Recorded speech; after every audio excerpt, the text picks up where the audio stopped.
All right, it's officially week 3 of the high school football season. Lots of games that are getting underway, and we are here back with Friday Night Drive. Thank you so much for spending your night with us. We are here from 8 until 11. I'm Jimmy Musial, and alongside me is a different, somebody different this time around, but somebody that obviously all of you pretty much know. Not that he needs an introduction, but Steve Susi is here with me tonight.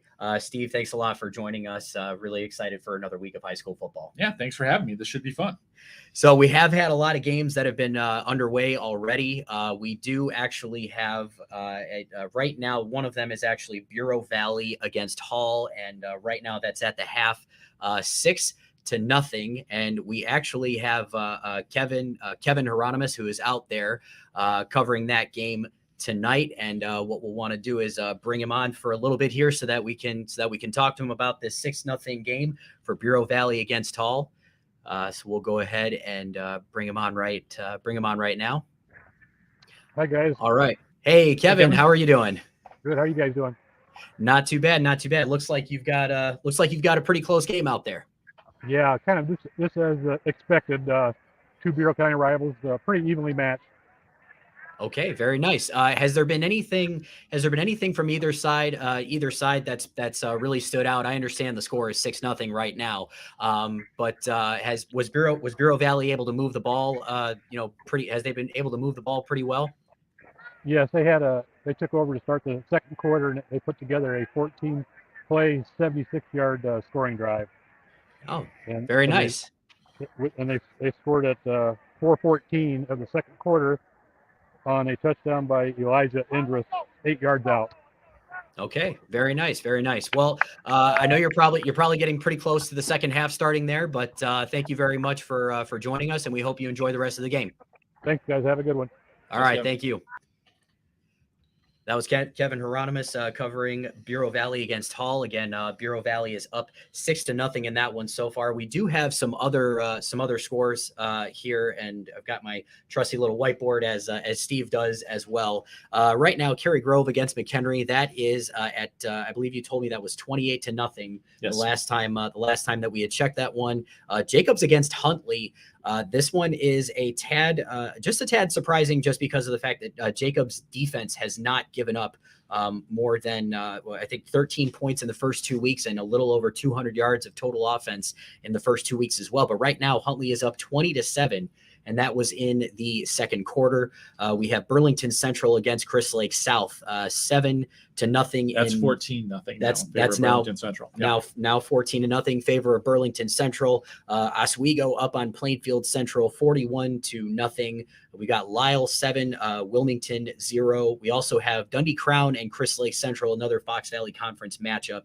Crystal Lake Central is up 14-7 That's 21-7. Now 21-7 in the second. And let's quarter. Round out the Fox Valley while we got him here. Prairie Ridge is taking it to Hampshire right now. It's 43-0 at halftime. Okay. Not very surprising in that one as well. But there's a lot of other games that we have here that are just either they're happening or they're starting. A lot of them actually started pretty early tonight. Yeah. But it's been, again, we're watching Twitter. We're watching, Steve has pretty much everybody that he knows who's giving him updates pretty much the entire night. So, well, the one that I'm seeing out of the early games, one of the 6 o'clock starts, it's been pretty interesting to me so far. Early in the third quarter, Bolingbrook holds a 31-28 lead over Naperville North. That's a game that's been going back and forth.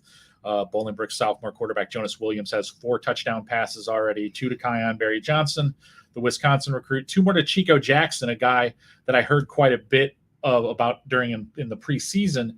Looks like he is having the breakout game that Bolingbrook had kind of hinted that he might have. Absolutely. Well, the other thing is too is that for Naperville North especially, I know that the offense hasn't exactly been where they want it to be these last couple of weeks. So right now, the fact that they are well, like you said, has been pretty back and forth, putting up 28 points against a very good Bolingbrook team right now. That's got to give them a lot of confidence. Yeah, it certainly helps. I mean, when you look at what Bolingbrook has done this season, they've scored a lot of points against everyone that they've played.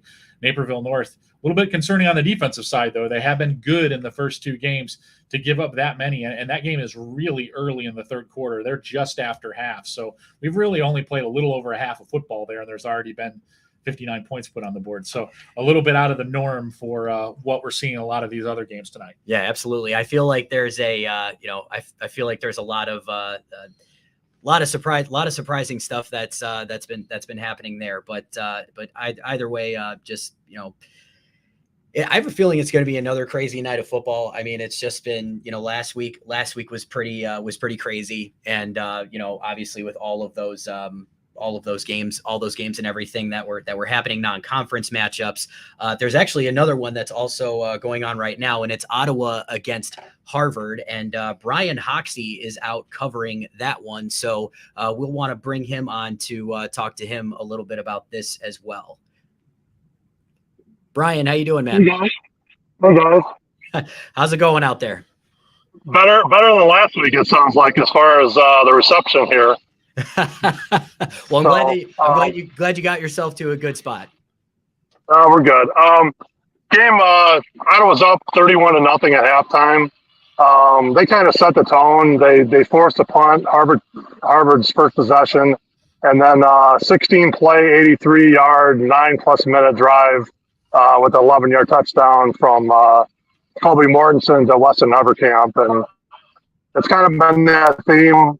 Harvard can't move the ball very well against Iowa's defense, and Ottawa's making all the plays. And it's kind of 31-0. That just has a story. So, well, it looks like Ottawa's pretty much in control here. So, Brian, thank you so much for joining us. We really do appreciate it. Yep. We'll let you get back to enjoy the rest of your game. Thank you. Thanks, Brian. All right, so that was Brian Hoxie, and we actually have a couple of other guys that are out covering their games right now, and they are waiting to talk to us about their games. So we'll go ahead and bring on Joe Stevenson, who is out covering Huntley against Jacobs. And the last time that we saw, Huntley was up 20-7. So we'll go ahead and bring on Joe. Joe, how are things going on your end, my friend? It looks like Huntley might be. Looks like they're doing pretty well.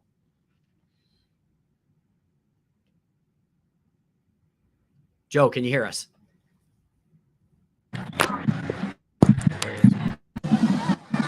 Now I can hear you, boys. There we go, Joe. There we go, Joe. How you doing, man? We're having a little technical difficulties here. I couldn't hear you for a minute.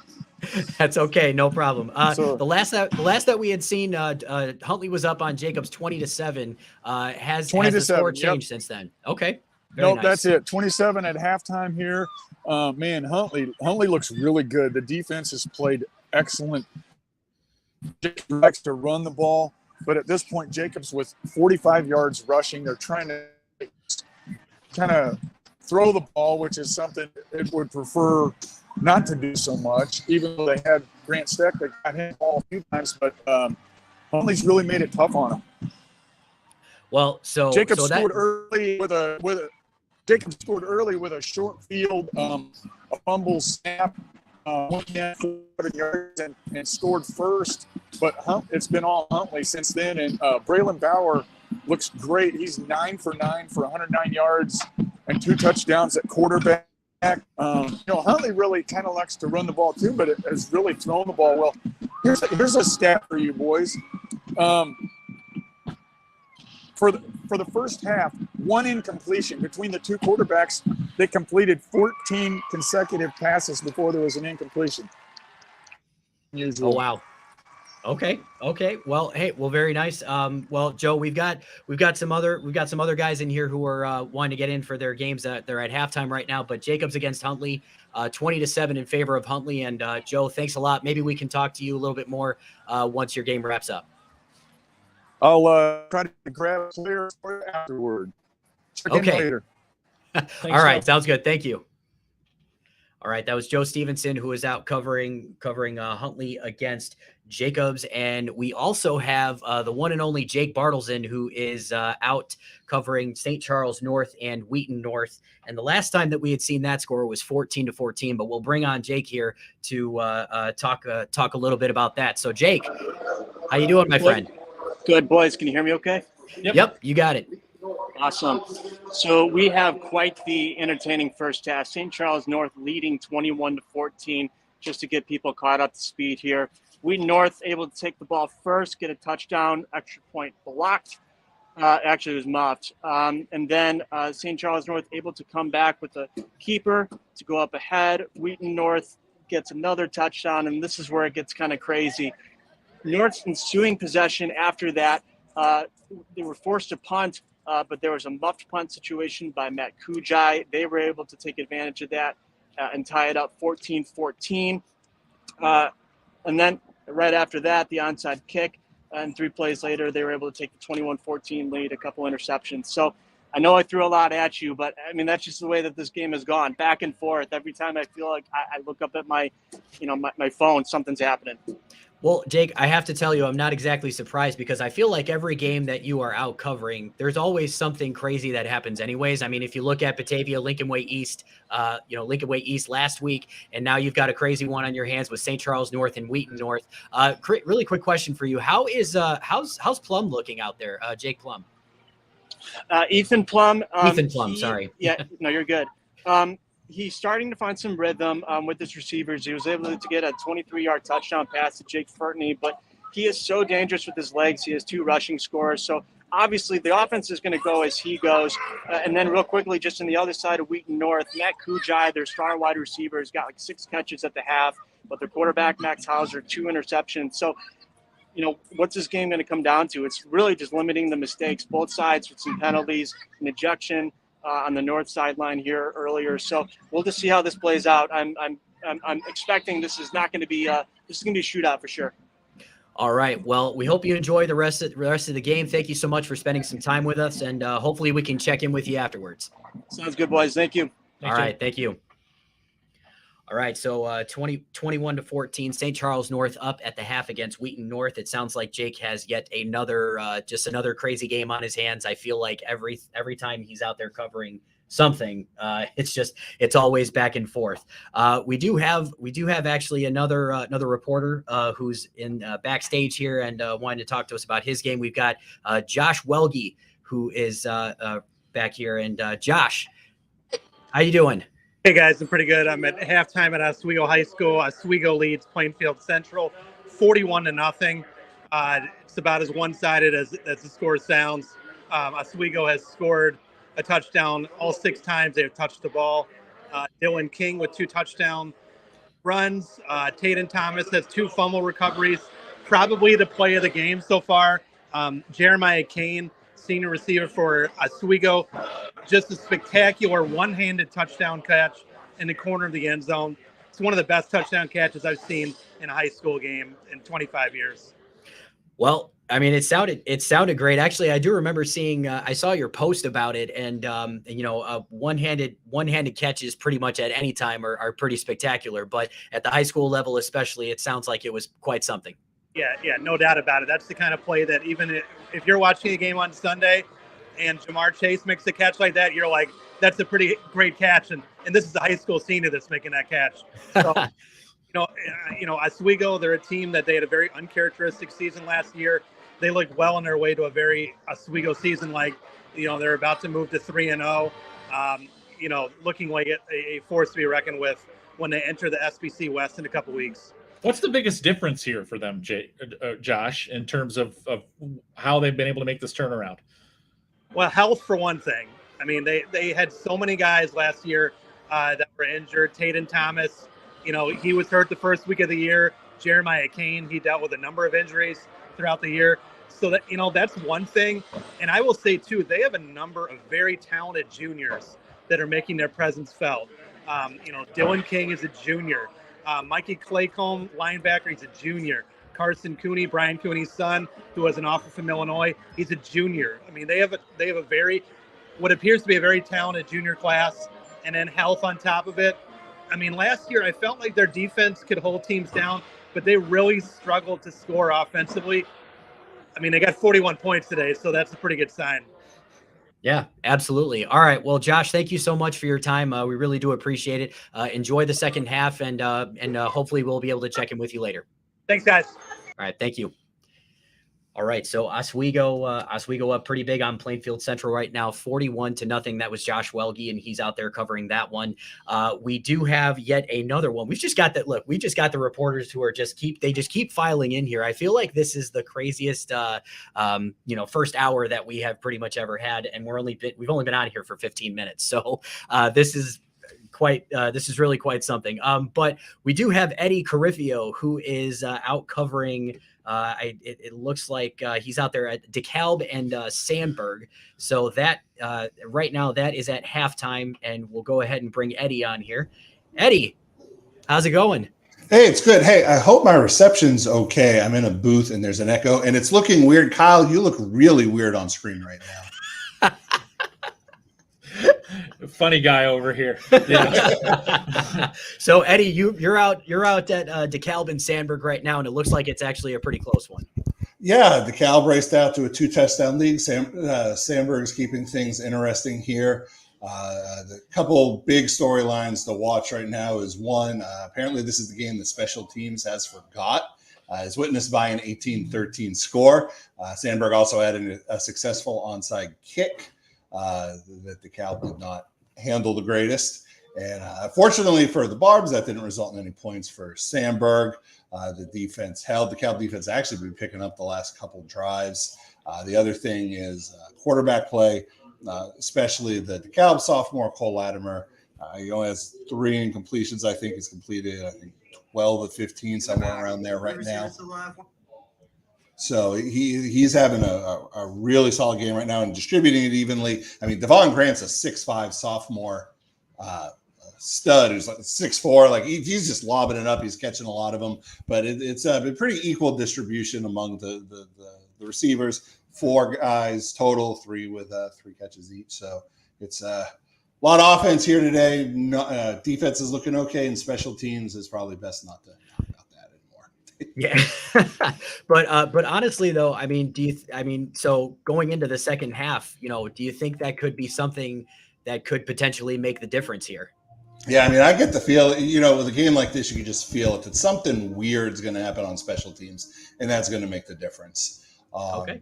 Whether it's an onside kick or another successful onside kick, or somehow the 2-point conversions and extra points getting to the point where one of them makes the difference. I know in a 5-point game, it doesn't seem like it's going to be that way, but I mean, it could be a 7-point game before long. So yeah.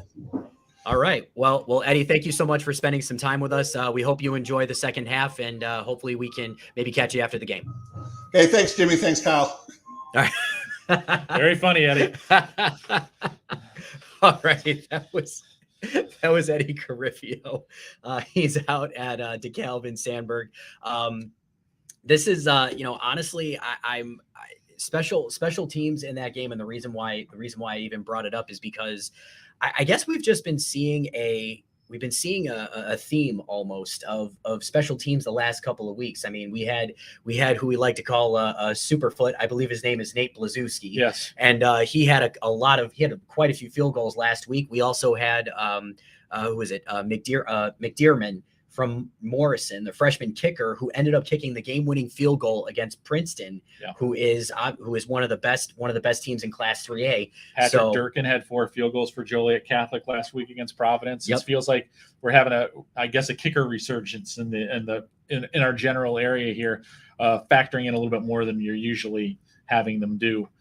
For most high school programs. Absolutely. So we do have we like to pay attention to the chat here as well when we're on the stream, and we have somebody who actually gave us a little scoring update. It was Kiwani against Mendota, and that right now is 28-0 at the half, and that was at about 8 minutes ago. So that one probably picked up again for the second half. So thank you very much, Zachary Shimon, for that. We really do appreciate it. We always appreciate when people are coming in, chiming in, and helping us out with scores, because it's tough to keep track of this stuff sometimes. Yep. I mean, we could all know as many people as we want, but there are over over 400 schools. I mean, it's absolutely crazy. So There are just so you know, there are 226 games tonight. So keeping in the state of Illinois, so Exactly. keeping track of them all is a little difficult. Exactly. So that's why we seriously appreciate the fact that you guys are helping us out. So thank you very much. And thank you for being here with us on Live with Friday Night Drive. We're about 20 minutes in here, and I feel like we've talked with pretty much, almost half of the reporters that have been out covering games and whatnot. And we truly do appreciate them hopping on with us for a little bit to talk about how their games are going. And we also want to, I want to take this time as well to thank the wonderful sponsor, SGKR Law. Absolutely fantastic. Thank you so much for the support. So we're just going to keep rolling along here with scores that are coming in. Want to do a little Catholic League action here? I got quite a few scores from there right now. Absolutely. Go for it. So we got a 17-7 lead right now for Loyola over Marist. So that is one of the notable ones out of the CCL Blue. Also at halftime, Joliet Catholic holds a 10-0 lead over St. Rita. Actually had an opportunity to make that 13-0 right before half, but tried to pull the old switcheroo on a field goal attempt, and it ended up not turning into points for them. Kind of surprising with like we mentioned before, Pat Durkin. It looked like a pretty much of a cheap shot field goal right there for them to get in there, but chose to do a little trickery. Didn't work out for them, but 10-0 Joliet Catholic at halftime. The Hilltopper defense has been on top of it so far this season. Mount Carmel, the other team in the blue that I got an official score on, 21-0 in the second quarter for them over Niles Notre Dame. And the other one, I'm sorry, I got that one too. Brother Rice is leading St. Ignatius 14-0 in the second quarter. So that's all of the results out of the blue so far. Some of the other divisions that I got scores on: Providence leads Fenwick 7-3 early in the second quarter. Montini, last I heard, had a 7-0 lead over Nazareth. And Marmion holds a 14-6 lead over Leo at the early portion of the second quarter. So quite a few of the the Catholic League scores coming in so far. Yeah, and I do have to say that's been one of the themes that I have heard. We're in week 3, and you start to pick up on things from just hearing about games or seeing the scores, looking at the stats, maybe, in the articles that are also out on FridayNightDrive.com.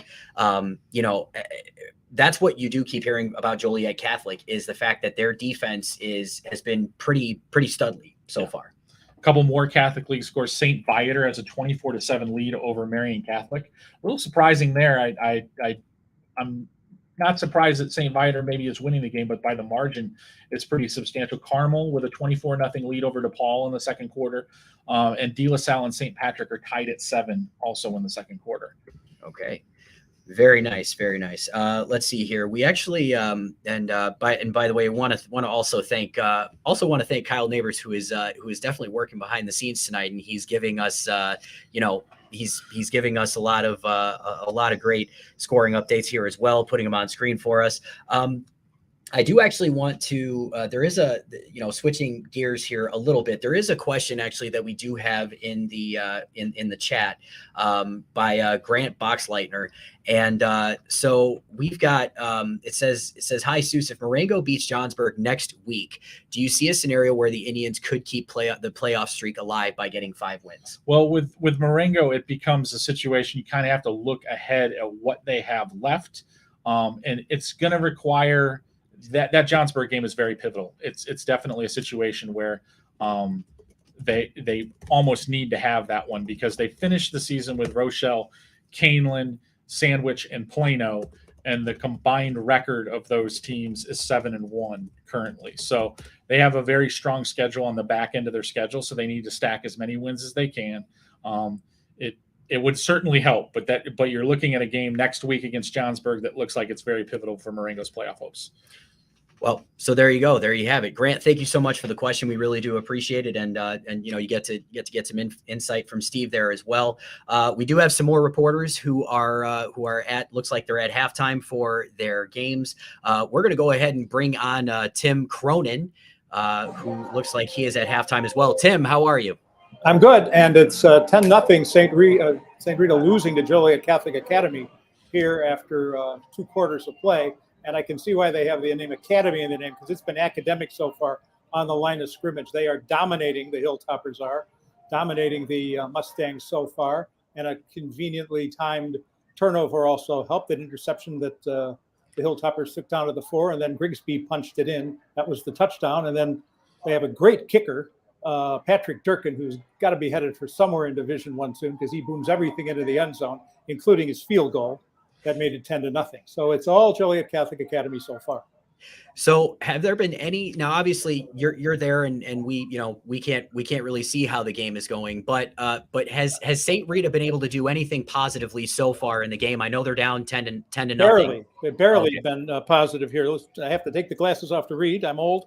The St. Rita has 30 yards of offense so far compared to JCA's 162. And that kind of tells you where this game has gone. 3 of their 5 rushers have negative yardage so far. It's been a tough night for the Mustangs. Okay, well, we'll have to see if somehow the Mustangs can find some positivity in the second half. So, Tim, thank you so much for spending some time with us. You're out there at Joliet Catholic in St. Rita, and we hope you enjoy the rest of the game. Thank you. It's a beautiful night here. I hope some night they clean the windows here so we can see out the press box. Cheers. Thanks, all right. Tim. Thank you, Tim. All right, so that was Tim Cronin. He is out covering Joliet Catholic and St. Rita. Again, Joliet Catholic with the stifling defense so far, which has been the theme for them for the past 3 weeks, especially with that win over Providence last week. They are at 10-0 at halftime.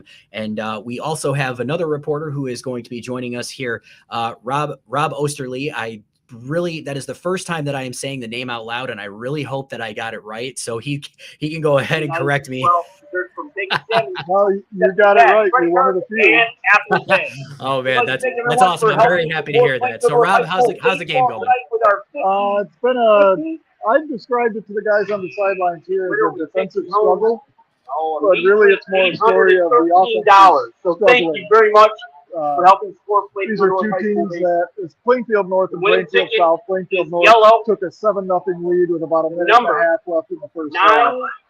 These are 2 teams that have combined to score 23 points in their first 2 games.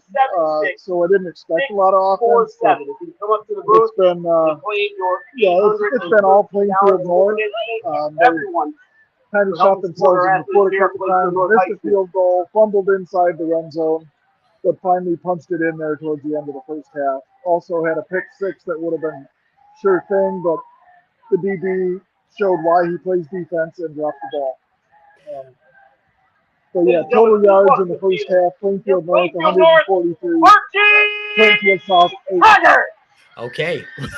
well, there you go. That kind of tells the whole story. Plainfield South has 1 first down. Plainfield North has 7. So, okay. I don't normally keep time of possession, but Plainfield South probably at least 2 to 1 on that stat as well. All right. The 2023 all that being North said, High School South is not out of it. This can still be a game. So, and South gets the ball to start the second half. So, okay. If they can somehow do something and get on the board, it's a brand new ball game. So. Absolutely. It looks like anything could really happen in that one. So, well, Rob, thank you so much for being here with us for a little bit. We truly appreciate it, and we hope you enjoy the second half. You bet. And I'll talk to you after the game. All right. Thank you. All right, that was Rob Osterly, and he is out covering. You said Plainfield North and Plainfield South. So that one, from hearing him talk about it and everything, it obviously, yes, the 2 teams have struggled a little bit the last couple of weeks, and now they get to play against each other, and just kind of seems like something. Who's going to. I don't really know about that one. It's a lot of turnover in both of those programs. With Plainfield North, there was a lot of graduation on that team. They always try to kind of base the foundation of their team on their defense. So it's not surprising to see them kind of holding people in check and maybe trying to grind out a win here or there. That's just kind of what Plainfield North has done over the last couple of years to great success. They're still trying to figure out some things on offense. They had some really good skill players last year. Pretty much all those guys graduated, so they're trying to kind of find that offensive identity. So maybe it's taken a little bit of time. New coach at Plainfield South, a little bit of a change philosophically on what they're doing. So it looks like two teams here really that are still kind of trying to find their footing, even though we're 3 weeks into the season and maybe they're not exactly where they want to be quite yet. Yeah. Absolutely. I mean, look, you have that kind of change that happens with a program. You graduate seniors, literally just so many different things that can happen, year to year with programs. But we do actually have some other scoring updates here. I know you actually put this in here, so I appreciate it. We got IC Catholic, who is up on Bennett 14-0 in the second quarter. And I really don't like to sound like that is surprising, but the fact that IC Catholic and them, what they've had to go through this season and their schedule that's going to be coming up, I would imagine that maybe this is a bit of a surprise. It is a little bit. I mean, I didn't really know what to expect from IC Catholic right now because, to be frank, their non-conference schedule was lacking. I'd heard through the grapevine that in their week 2 game against Orr, they literally scored on their first 4 plays from scrimmage. So there was definitely kind of a huge talent gap between those two squads next week. Didn't know really how they would be, basically thrust into a more quality opponent this week. Didn't know how they'd react to that. Obviously, Bennett's off to a really nice start. Comfortable win over Moline in one of those games that kind of raised my eyebrows to how good Bennett might be.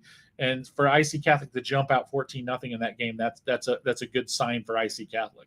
Yes, absolutely. And good for IC Catholic to, for having the success that they're having right now against Bennett. So again, that one is 14-0 in the second quarter. We also have St. Francis and St. Lawrence, which is actually, that's looking pretty good as well. 21-14, bless you, by the way. St. Francis up 21-14 against St. Lawrence. I believe that is the quarterback whose name I have a lot of trouble pronouncing. So I'll do my best, if it comes up, but 21-14 so far in that one second quarter. Yeah. One of those games that I feel like looking ahead is extremely pivotal for St. Francis and their playoff hopes. If they don't get this win tonight, the rest of their schedule looks even more ominous. Yeah. So they really have to get themselves going. They played a tough non-conference schedule, kind of put themselves behind a little bit heading into this new conference for them. So, this is the kind of game that they have to have against a solid St. Lawrence program, but a team that I feel like if you're a playoff team in the Catholic League, you have to figure out how to get a win here.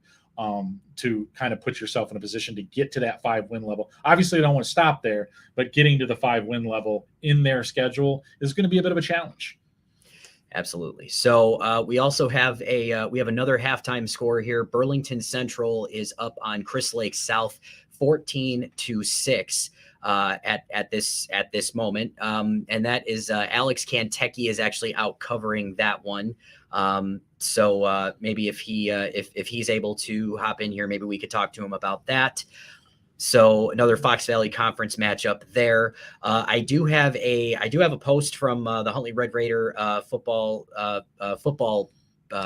Twitter that Hayden Jakey had a 7-yard touchdown run not too long ago. So I'm not entirely sure what the score is. It's 26-7 in the third quarter. 26-7 in the third quarter. So I do have to say, and the reason why I guess I'm a little surprised by this score is the fact that again, Jacob's defense was it felt like it was going to just continue to be pretty productive going into week 3 here. And not to say that Huntley is not a solid program. Huntley is in Class 8A, Jacobs is in 7A.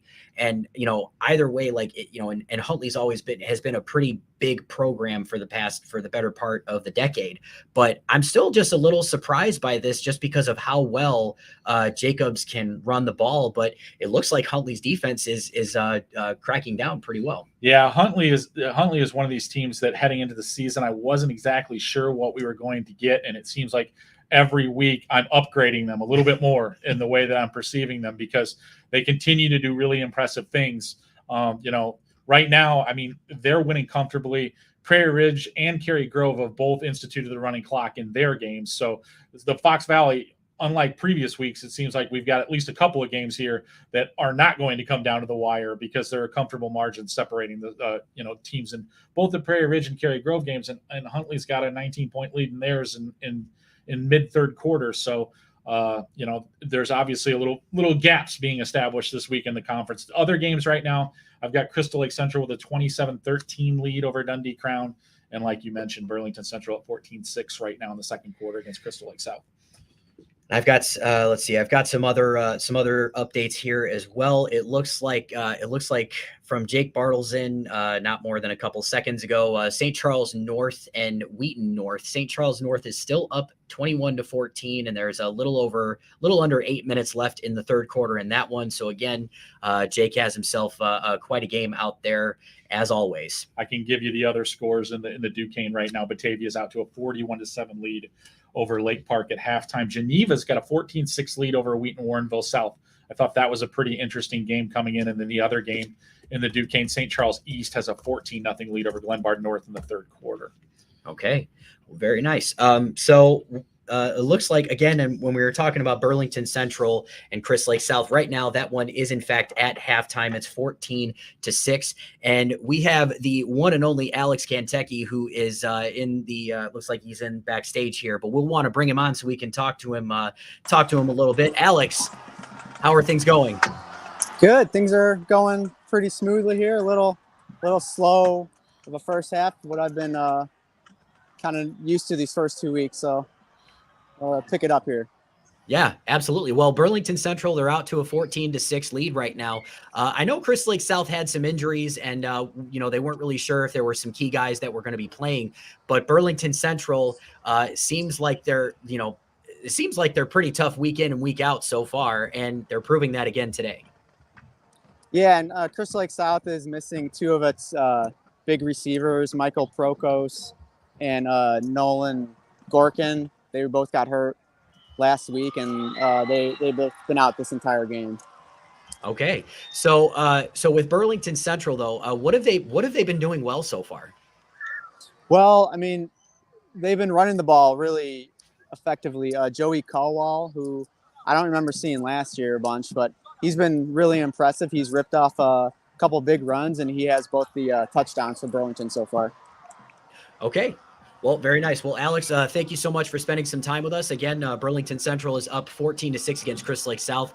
Enjoy the second half, and hopefully we'll be able to check in with you afterwards. All right. Thanks, guys. Thank you. All right. That was Alex Kantecki again. Burlington Central and Chris Lake South. Burlington Central is up 14-6 in that one. And yeah, so, I again, like, Burlington Central they just seem like they're turning themselves into a pretty tough program. Yeah. And it's one of those things where they're another program that you have to watch on a week-to-week basis to see how things are going, because as we've talked about before in the Fox Valley, as a closed conference, they're probably only going to get 5 bids unless something crazy happens. And let's just run down the laundry list. Huntley, Prairie Ridge, Cary Grove, Jacobs. That's 4. And then we still haven't even mentioned Crystal Lake Central, Crystal Lake South, Burlington Central. The argument being there's probably only one spot for each one of those 3. So these games for Burlington Central, extremely critical if they want to make a run for one of those spots. Yeah, and I guess and that's the thing too, because we see a lot of potential especially from Chris Lake Central, who seems to have a pretty decent offense, and they were able to hang pretty tough with even though they had the lead against Huntley in week 1, they gave obviously Huntley came back and ended up winning that game. They hung pretty tough with Cary Grove in week 2, came up just shy of maybe being able to pull that one out. Right. Yeah. So, I mean, it's definitely, one of those things that are going to, work out from here to there. But a wild one going on over in Bolingbrook, 41-38 now in favor of Naperville North, still in the third quarter there. So we're heading towards looks like a pretty substantial finish in that one. Okay. Well, very nice. So we are actually going to go ahead and have another reporter come in here. We've got JT Peddlety who is joining us now. JT, by the way, please do forgive me for asking like, who's JTP? I'm so sorry, but you're golden, man. So happy that you are able to join us now. Thank you so much for your time. How's it going where you're at? You're golden. I'm in Coal City, 41-6 in favor of the host Kohlers. Streator was actually pretty competitive there, moving the ball great. Star quarterback Christian Benning, but about halfway through the second quarter, he went down on a keeper with what looked to be a right arm injury. He's still on the sideline, but his shoulder pads are off. After he left, Coal City returned a punt for a touchdown immediately. Christian Benning's also the punter, and then got 2 interceptions and turned those into immediate touchdowns. So it's all Coal City here, and just hopefully Christian Benning gets something where even if he can't come back in the second half here, he can come back later, next week. Yeah, absolutely. So honestly, it has I know it's 41-6. Coal City has been putting up a lot of points here. But even with that, have there been any signs of maybe something positive for Streator? I mean, it's again 41-6, totally understood. But absolutely. Streator has, I believe it's 9 first downs here in the first half, which is moving the ball pretty well against the stout Coal City defense. Really, and a lot of teams will have this problem. Coal City's having a tough time dealing with Christian Benning. When he was on the field, Streator was moving the ball.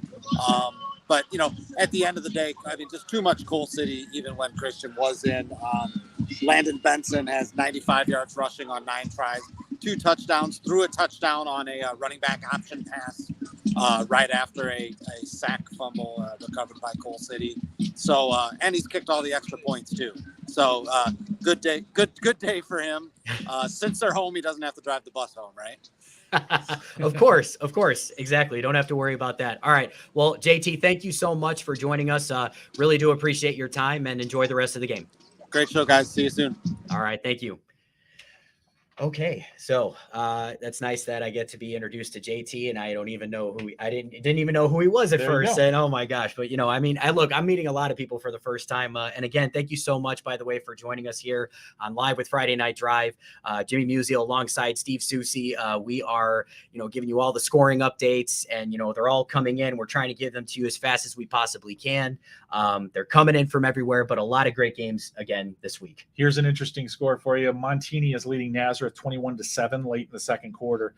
Nazareth not playing very well and on the verge of possibly being 0-3, and 0-3 with their remaining schedule. I mean, just in case you're not aware, IC Catholic next week, Brother Ice on this slate at some point. Wheaton St. Francis is in there too.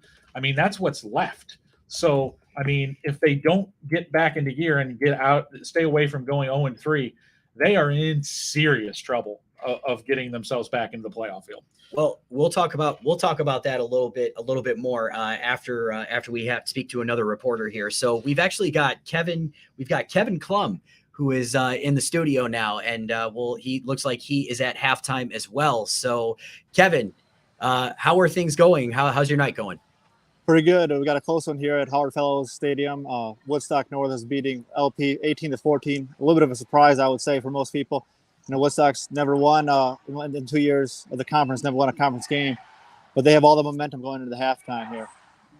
So let me ask you something, because I think Salle-Peru, if I'm not mistaken, is they have a new offense this season.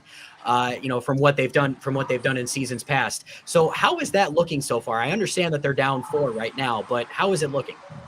Well, they had a tough first drive. They got stopped, 3 and out in the first drive of the game. But since then, they've looked pretty good. They've been able to move the ball through the air and running the ball. So they've done pretty well there. Okay, well, very nice. And obviously, it sounds like Woodstock North is making some things happen as well. It's good that they're doing some good things. Yeah, Woodstock North scored with 19.3 seconds left in the second quarter to go up 18-14.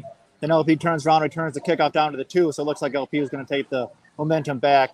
But then Woodstock North stopped them on back-to-back runs up the middle to keep the lead going into the halftime, so that's pretty big for them. Yeah, definitely. All right, well, Kevin, thank you so much for spending some time with us. We truly do appreciate it. I hope you enjoy the second half. Thanks for having me. All right, thank you. and that was Kevin Klum, Woodstock North and Salle-Peru. Woodstock North up 18-14 in that one.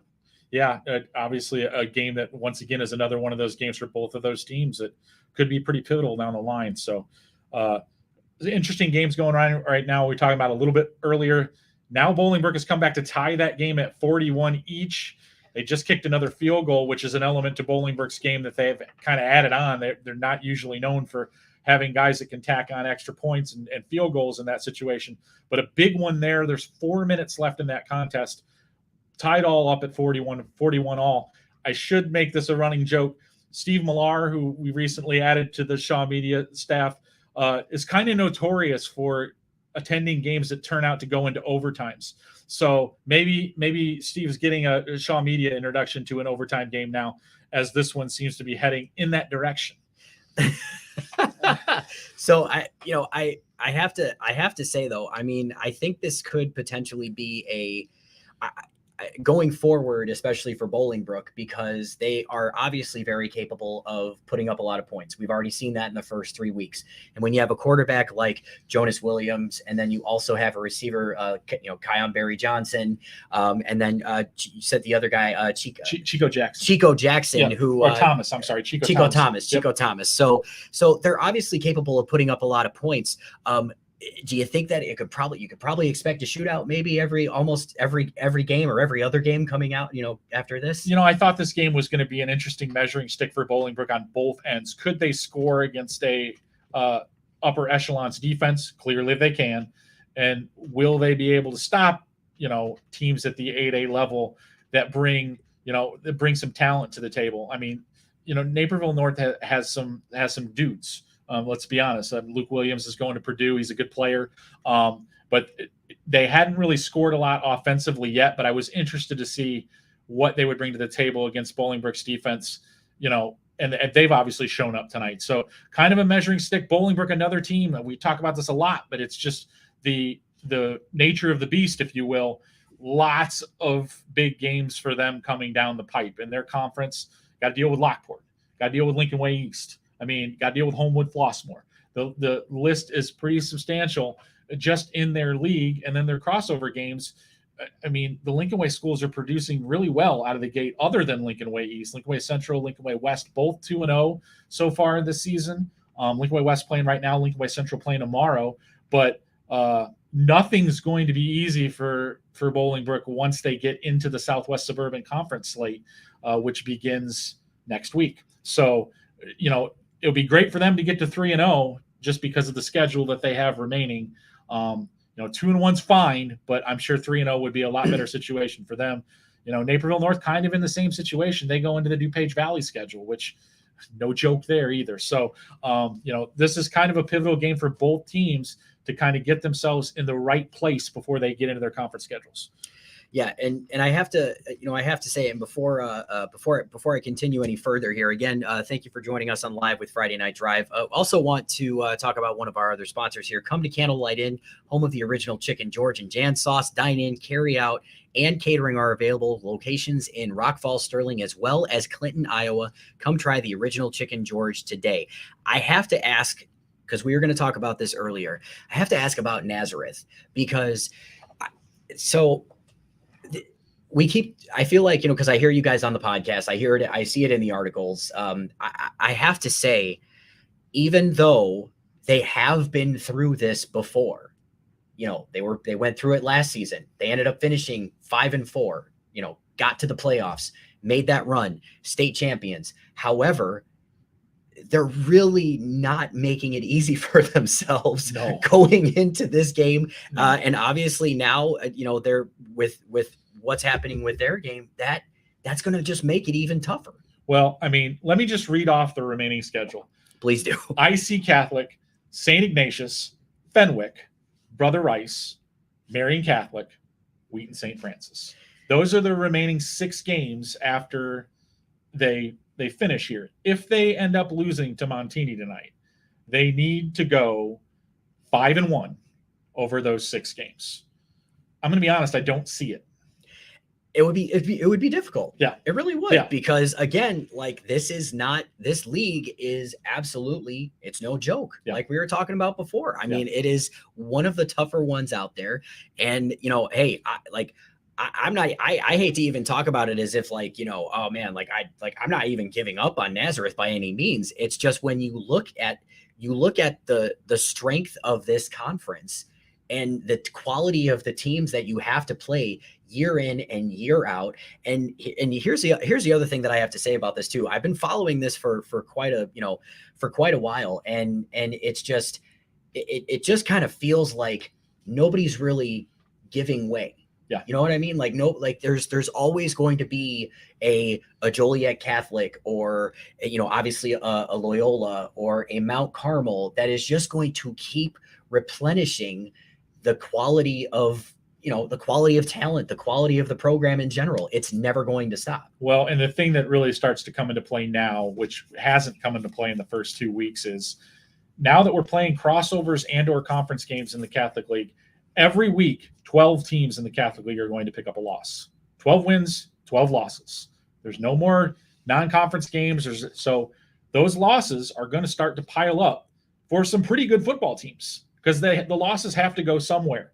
So, I mean, even when you look at the blue, someone's going to lose 3 games and probably going to lose 3 games in conference play unless everybody ties and you got 2-1, 2-1, 1-2, 1-2. But just in league play, someone's probably going to lose 3 games in the blue, just in their blue games.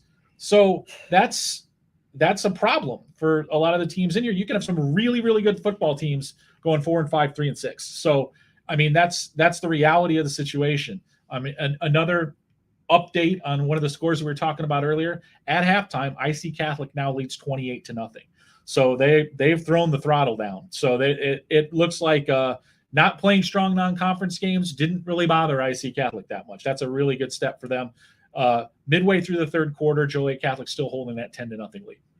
Okay, and again, just quality of play all around. It just continues to be better and better I just feel like every week that keeps going. And so we'll go back to the chat here for a little bit. By the way, Zachary, if you're still in the chat here, we do really appreciate the scoring updates that you're giving us. It's not necessarily about a particular score. If there is something that you want to throw in the chat, it may or may not have been that we might have heard it or we may have not. So either way, feel free to go ahead and put that in there. It helps us out no matter what. So we really do appreciate when people are helping and engaging with us. It's really helpful. Several interesting updates here out of the Southwest Suburban Conference right now. Naperville North has taken back a 48-41 lead. That's got to be less than 2 minutes in the game right now. And Lockport, after dominating early in the game, now trails Naperville Central 23-21 in the fourth quarter. So Naperville Central's been chipping away at that, and all of a sudden I just noticed they just popped up with a go-ahead score. And we talked to Eddie earlier this evening. Sandburg has now taken a 27-26 lead over DeKalb. And the other one in the Southwest Suburban that I have an update on, Lincoln Way East holds a 28-0 lead over Neuqua Valley in the third quarter. Okay.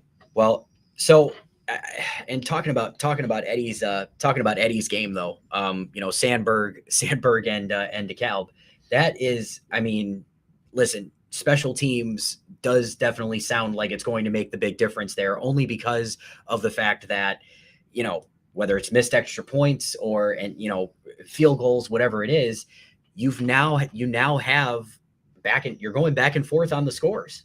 And I just have a feeling that, like Eddie was saying, something crazy is going to happen, and it sounds like it already is with his game. So we also have an update. Let's see, we got a running clock in I'm totally going to butcher this. Kiwani. Not bad. Yeah, okay, that's great. That's awesome. I look, I'm really big on pronouncing things. So I'm really whether it's with people's last names or schools. So I'm glad I got that one right. So it does look like here we have Moline and Geneseo 21-21 in the fourth quarter. Thank you very much, Michael Ballamy, for that. Really do appreciate it. We are asking for hold on one second. Looks like from Steve Tarnaki, Morris and Caneland.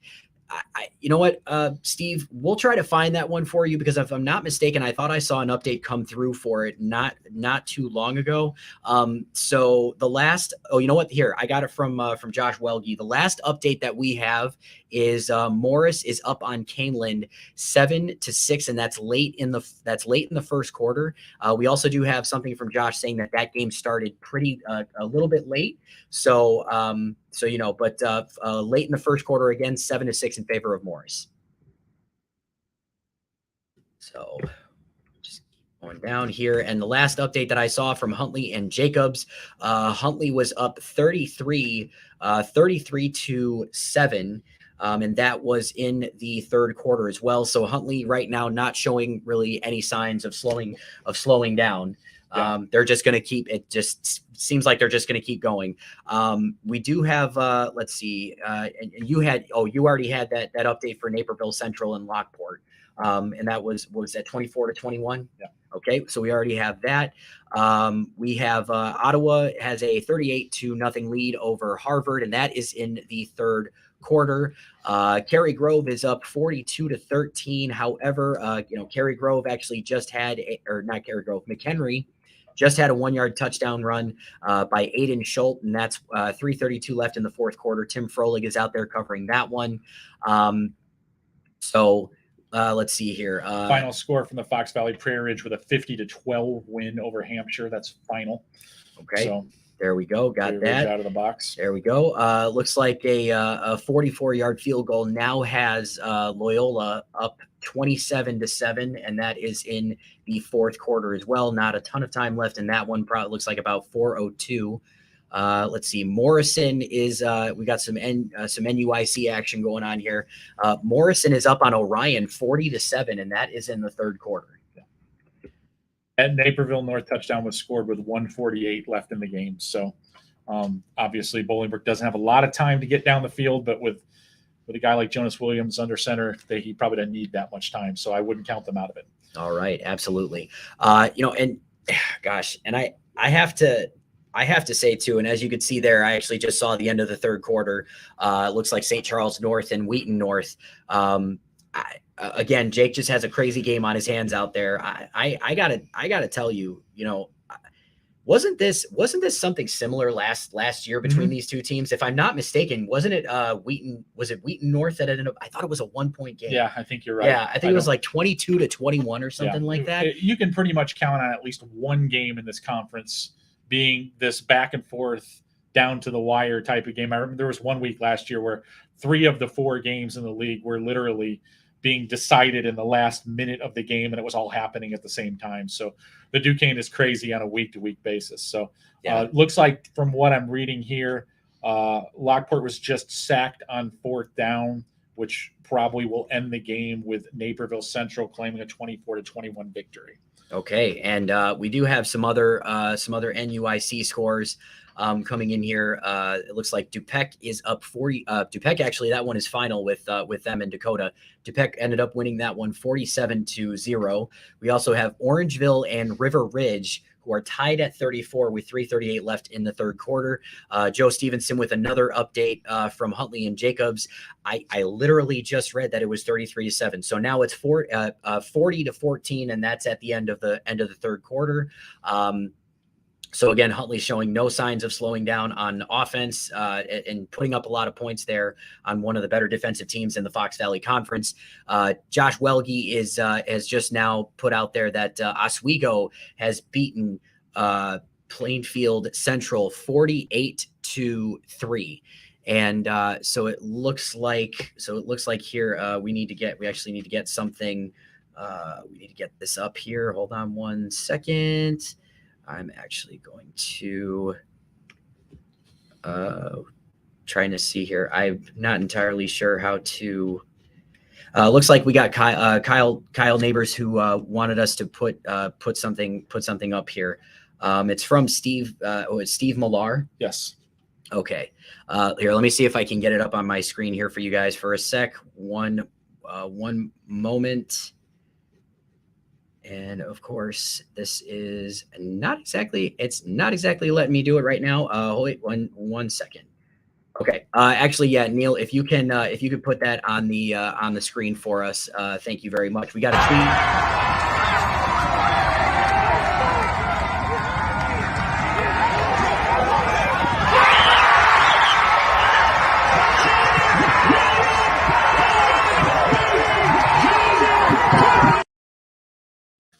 Okay. Kyan Barry Johnson with the 2-point conversion there, like I was talking about before, the Wisconsin recruit. Seems to catch everything thrown his way. That's the 2-point conversion from Jonas Williams, puts Bolingbrook up 49-48 in that game. 44 seconds left in the contest. Oh, my goodness. All right. Well, hey, the Wisconsin commit making things happen. That is absolutely phenomenal. That's his third. I believe he caught his third touchdown pass. Prior to that, that's the 2-point score for him too. So he's having a big night. Jonas Williams, I believe, has thrown 5 touchdown passes in that game, maybe more. So you talk about Jonas Williams, and I feel like he's just a machine at this point.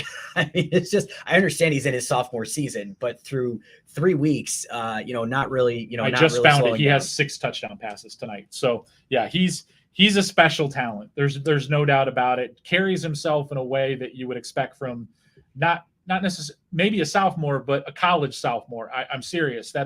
He seems to have the wherewithal, doesn't get rattled very easily, has a lot of poise in the pocket, and has some great weapons to work with, but he knows how to use them. He's smart about it. Like I was talking with their coach last year, they've had a coaching change, but their former coach was like, he knows what he's doing because he realizes he has weapons and he doesn't have to overthink it. Just get the ball to those guys and they're going to make plays for him. Don't sit there and try to make the perfect pass. Get them the ball. They'll take care of the rest. And he seems to have just kind of taken that message and ran with it.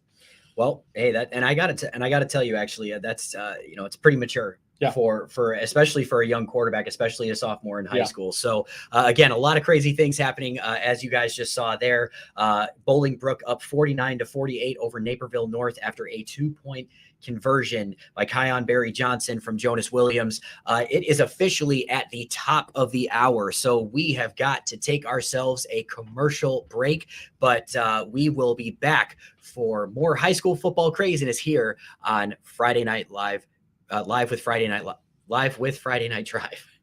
Need a roof, vinyl windows, or doors? Call R.E. Duchesne Construction. With an A+ rating from the Better Business Bureau and servicing Will, Grundy, and Kendall counties, call R.E. Duchesne. 815-722-2821. Financing available. Find out more online at reduchene.com. I like Reich.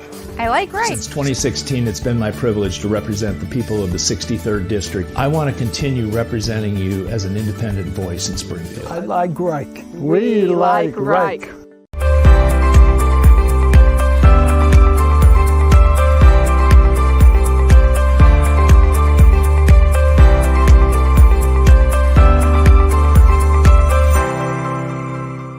Come to Candlelight Inn, home of the original Chicken George and Jan Sauce. Dine in, carry out, and catering available. Located in Rock Falls and Sterling, Illinois, as well as Clinton, Iowa. Come try our original Chicken George today. Need a roof, vinyl windows, or doors? Call R.E. Duchesne Construction. With an A+ rating from the Better Business Bureau and servicing Will, Grundy, and Kendall counties, call R.E. Duchesne. 815-722-2821. Financing available. Find out more online at reduchene.com. I like Reich. I like Reich. Since 2016, it's been my privilege to represent the people of the 63rd District. I want to continue representing you as an independent voice in Springfield. I like Reich. We like Reich.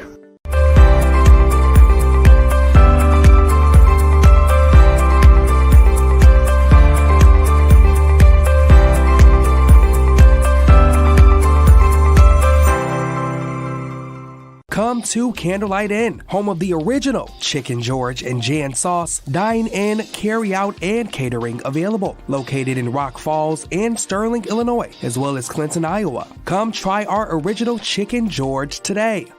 Need a roof, vinyl windows, or doors? Call R.E. Duchesne Construction. With an A+ rating from the Better Business Bureau and servicing Will, Grundy, and Kendall counties, call R.E. Duchesne. 815-722-2821. Financing available. Find out more online at reduchene.com. I like Reich. I like Reich. Since 2016, it's been my privilege to represent the people of the 63rd District. I want to continue representing you as an independent voice in Springfield. I like Reich. We like Reich.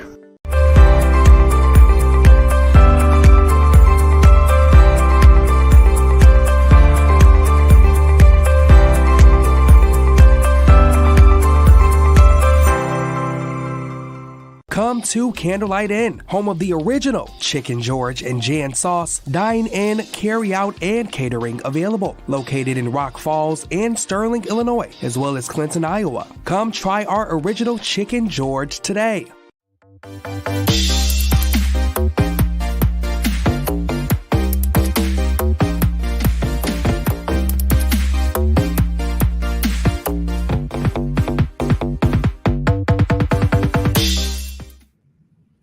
All right, and we're back with Live with Friday Night Drive. I'm Jimmy Musial alongside Steve Susi, and a lot of games that are starting to wrap up here, and a lot of crazy games as well, including Bolingbrook and Naperville North. Before we get into talking more about the games that we have going on, R.E. Duchesne Construction is a licensed and fully bonded exterior contractor serving Will, Grundy, and Kendall counties. R.E. Duchesne has an A+ Better Business Bureau rating. Call 815-722-2821 for all your home improvement needs. Financing available. Check them out on the web, reduchene.com. So, Steve, I do have to ask. So far, looking at these scores tonight, looking at all these games, what has been one or maybe a couple of the biggest surprises so far in your opinion? Well, I think the IC Catholic handling of Bennett at this point is something. Not that I didn't think that IC Catholic could, wouldn't have a chance to win that game. I just didn't expect that margin to be where it is at right now, 28-0 at halftime. And we talked about it a little bit before. Montini hadn't really played the strongest schedule heading out of the box. Wasn't sure how good they really were, but I do know they were very, very young last year. They thought they would take a step up. And so for them to have a 21-7 lead over Nazareth is a good sign for Montini. But like we talked about before, this potentially could put Nazareth at 0-3 if they don't turn it around in the second half, which would almost bury them. A little point of order here, just coming back here.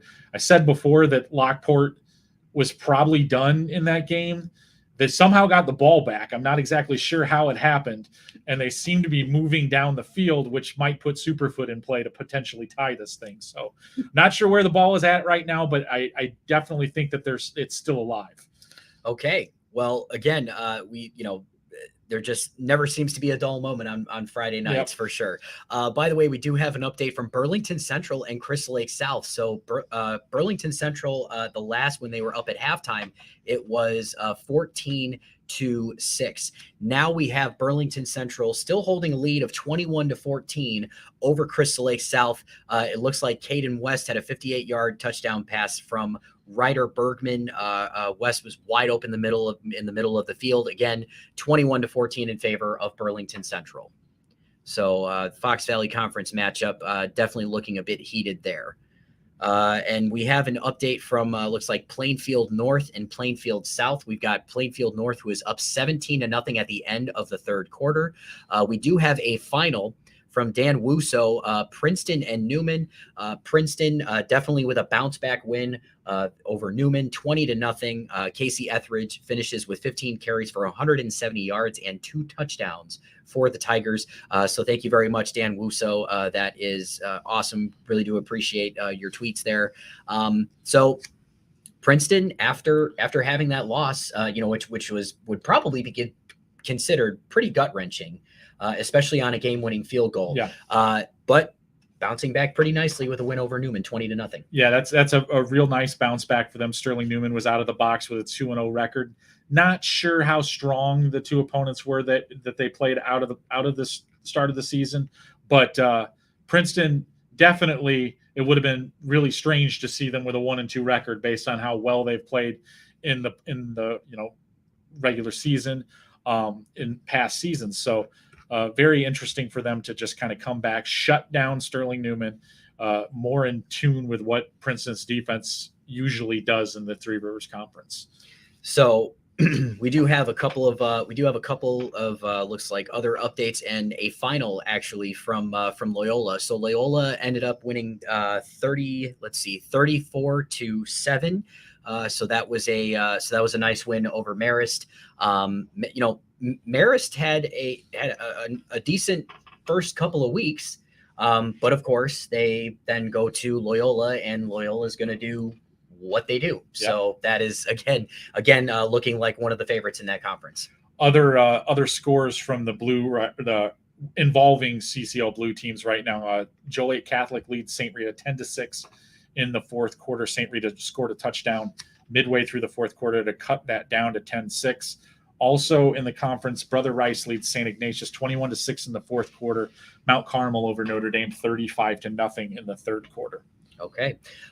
So I do want to ask you that there's actually I think this is a decent question that we have in the chat here from Grant Boxleitner. So which team running the table in the Fox Valley Conference 9-0 would be the biggest surprise? So Huntley, Cary Grove, or Prairie Ridge? I think if I had to pick one of those, I think I would probably say Cary Grove, just based on the season that they had last year.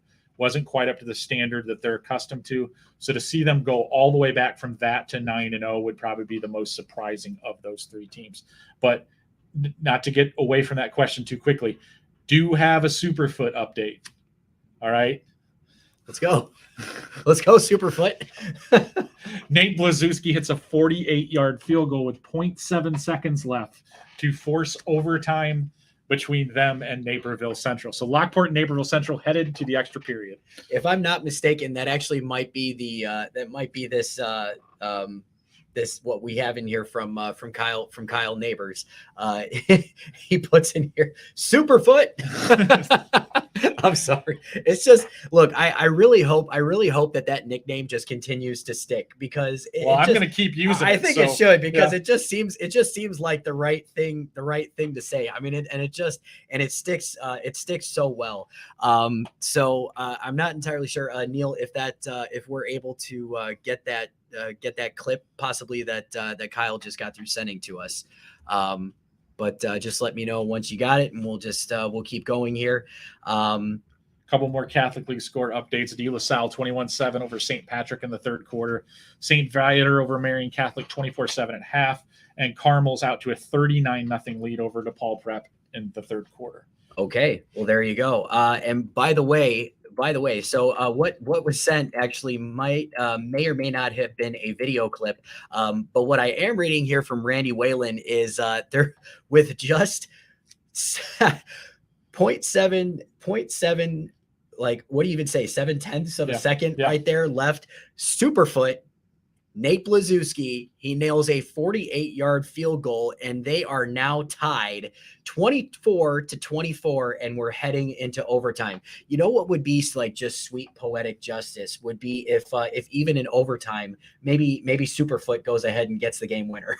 Yeah, I wish we had video on it, because I just saw a tweet from one of my friends who indicated that Blazewski sprints onto the field and hits 48-yard field goal. So it must have been got to hurry up and get out there and kick it. So I would like to have been able to see that. But Superfoot also showing good speed. Okay, well, there you go. That I mean, look, that like I love when the season not only has, obviously, like, yes, touchdowns and defensive plays. Like, I love when that kind of stuff happens, but for some reason it just hits different when you can make things happen on special teams, because it's not something that is very well known, I guess you could say. We're not used to kickers just going out there and nailing 48-yarders. Right. I think he's actually hit one from 51 as well. So when we talk about Superfoot, we're really not kidding. I mean, that's just how it's going for him right now. And he's obviously doing a pretty good job. Another Catholic League update: Providence with a 14-3 lead over Fenwick in the third quarter. Okay. And I actually just got through seeing an update here. It looks like from Hinsdale Central. Who do they have tonight? Do they have Lions tonight? I don't know if they have Lions tonight. But I couldn't exactly remember here. South Central has Lions, correct? They do have Lions. Yes. Okay, so just got through seeing a nice little clip here from Hinsdale Central, the athletic department, Twitter or X. You know how it goes. Riley Contreras with the quarterback keeper, and it's a touchdown for the Red Devils. They are down, if I'm not mistaken, by the way that this scoring is being portrayed. They're down 21-17 with 6:39 left in the third quarter. Okay. So that one looking pretty close as well. So here we go. Looks like we have and Jake Bartleson actually has a very still a very close game. It looks like the Wheaton North and St. Charles North, 3:48 left in the fourth quarter, still tied at 21-21. Yeah. So I'm wondering if maybe one of these teams is just going to tell their kicker, "Hey, you're going to have to, you might have to go win this one for us," because neither of us are really caving at this point. So Lockport scored on their initial possession in the overtime. They lead Naperville Central 31-24, and Naperville Central will now have the ball and have a chance to answer that. Okay. Montini has stretched its lead over Nazareth to 24-7. That's midway through the third quarter. Okay, there we go. So it actually does look like we also have now we've got Josh Welge, who is backstage here. Looks like his game wrapped up there, and we'll go ahead and talk to him for a little bit. Josh, how are things going? Doing good, guys. Final at Oswego. Oswego beats Plainfield Central 48-3. Oswego improves to 3-0 on the season, matching their win total from last year, which was a very uncharacteristic Oswego season. Well, I mean, hey, sounds like they were able to put up quite a few points tonight. I understand that at half I believe it was 41 to nothing at that point, I think. Yeah, it was 41-0 at half. They scored touchdowns on their first 7 possessions of the game. Essentially put the game away. Dylan King, a couple touchdown runs. The highlight in the game was, I mentioned at halftime, Jeremiah Kane, just a spectacular one-handed touchdown catch in the corner of the end zone. Oswego's defense, first team defense, has only allowed 1 score in 3 games. It's been tremendous so far. Well, that's pretty great. I have to say, yeah, love when your offense and your defense can both do great things and help you win games. But all right, well, hey, Josh, thank you so much for taking the time to be with us again. Truly do appreciate your time. I understand that you've got to get going. You've got some deadlines to meet. So again, thank you so much, and we'll hopefully catch you next week as well. Thanks, guys. All right, thank you. All right, again, so Oswego taking it, not really showing any signs of slowing down in that one, 48-3. And again, like he was saying, it's an uncharacteristic season for Oswego, but do you happen to have another update that you wanted to share? Yeah, basically, we were looking at that Bolingbrook Naperville North game. There was still 44 seconds left in that game after Bolingbrook scored. Naperville North got it down the field, got Tyler Duell lined up for a 20-yard field goal, and he made it. So Naperville North claims a 51-49 victory over Bolingbrook. Oh my goodness. Is this going to be the night of kickers? Is this going to be the night of kickers kicking game winners? I'm just saying. I mean, we already got Superfoot. Now we had this guy from Naperville North. Yeah. This is, hey, look, I mean, for Bolingbrook though, I mean, that's gotta be so. That's got to be so not deflating. I hate to use that word, but it's just it really does hurt for them because of the amount of points they were able to put up, and then on top of that, able to convert on a 2-point conversion to take the lead, and unfortunately the defense let them march down the field, and then there you go, game-winning field goal. Yeah, less than a minute they do that on them. That's got to sting quite a bit, is to have all that momentum swing and getting it done and going for 2 in the victory, which is a gutsy call to begin with. Could have went for the tie there in that situation, didn't do it. Looked like they had pulled one out of the fire, just couldn't hang on for those last 45 seconds. So Bolingbrook ending up with a 2-point loss to Naperville North. Again, that was that's so crazy to me. I don't know. Like I'm really hoping that, obviously, great for it's great for Naperville North, especially because it's like we were talking about it before though. Both teams were in a situation where it was going to be it was going to be kind of tough for them if they couldn't pull out a win this week. Yeah, I mean, especially for Naperville North. I mean, if they would have dropped down in that situation and then had to go through the DuPage Valley schedule, with little margin for error, it would have been pretty difficult for them. But this gives them, I mean, this I don't want to say breathes life back into them. We're only 3 games into the season, but definitely puts them on a high note heading into that league play. And momentum is a funny thing. This is the kind of thing that could really give them a boost heading into conference play.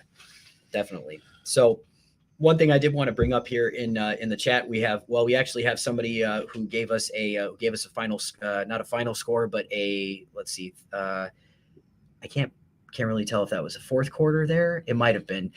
So Geneseo and Moline from Michael Ballamy, it was 24-21. That's a final. Okay, so that one is a final, and it looks like another field goal. Yeah, by another field goal tonight. I'm telling you, like special teams is definitely making the difference from what it sounds like. But of course, I know Eddie Carifio, he's got that game, DeKalb and Sandburg. Yep. So if I'm not mistaken, Sandburg took a lead in that one as well.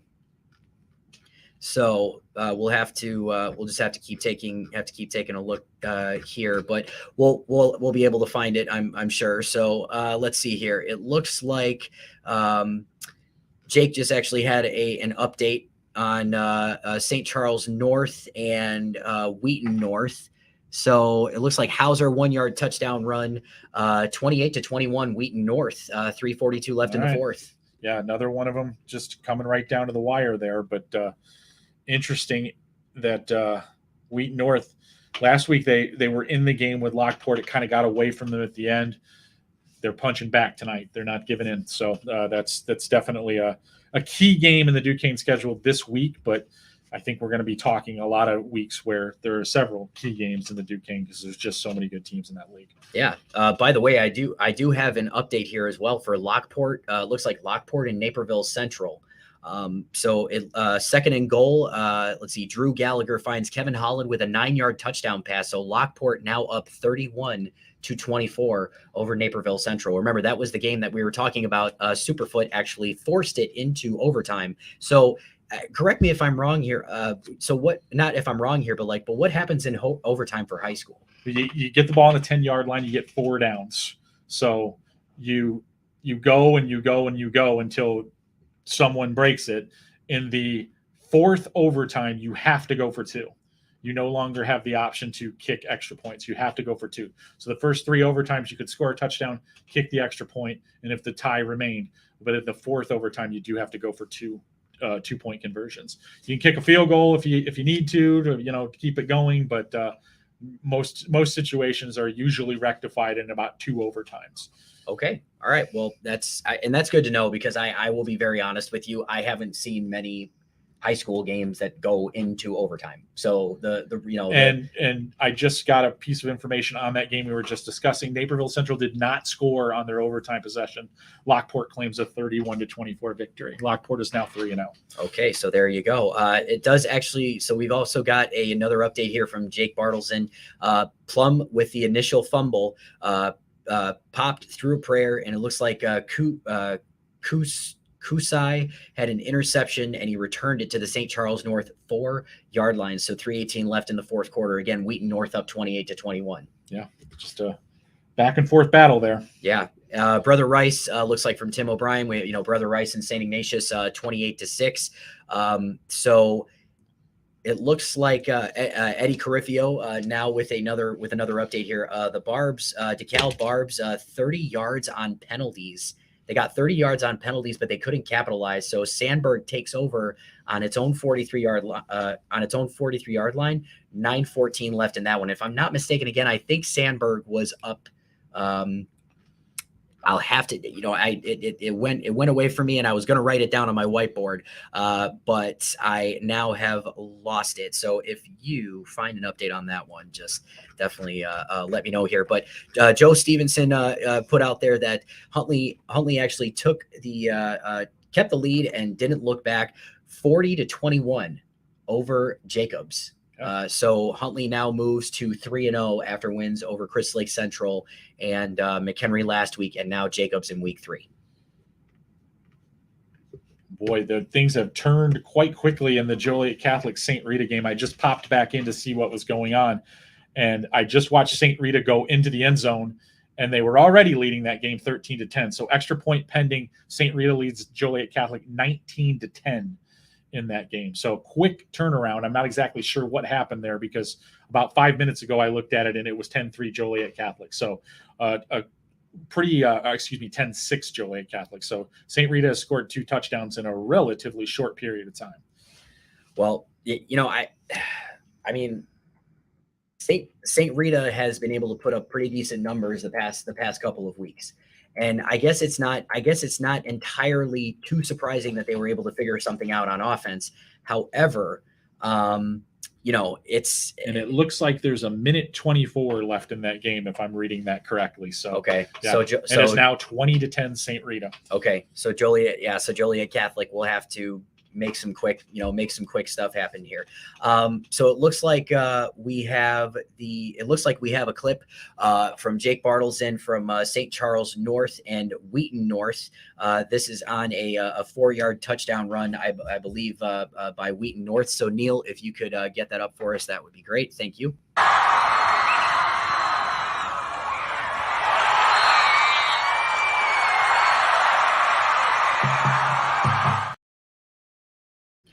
All right, so again, that was Wheaton North and St. Charles North. That was a 4-yard touchdown run. Again, Wheaton North up 28-21 in that one.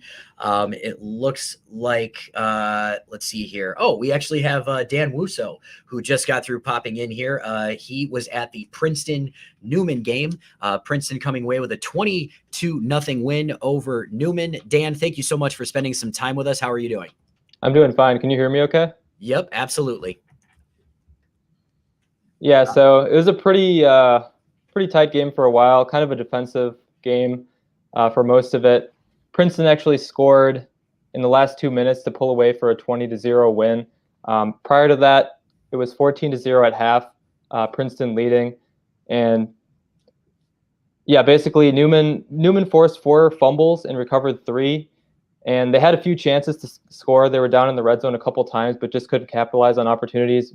Princeton's defense came up huge a couple times with some 4th down stops. And another storyline from the game was Casey Etheridge, the Princeton running back. He had a really big game as well. Rushed for 170 yards and 2 touchdowns on 15 carries and had 2 really big runs in the first half that kind of got the momentum rolling for Princeton. I think he had a 60-yard run that set up a 5-yard score on the next play for Ace Christensen, and then he also had a 41-yard touchdown run, which was the first touchdown of the game. So that's pretty great for Princeton, especially after that. Well, as I was calling it, I was calling it with Steve earlier, is a pretty gut-wrenching loss to Morrison the week prior after the game-winning field goal. That gave Morrison the win. So for Princeton, you have to imagine this is a pretty nice bounce-back win for them to to continue their season. Yeah, definitely. I didn't think they would come out slow in a game like this, coming off an upset like they did last week.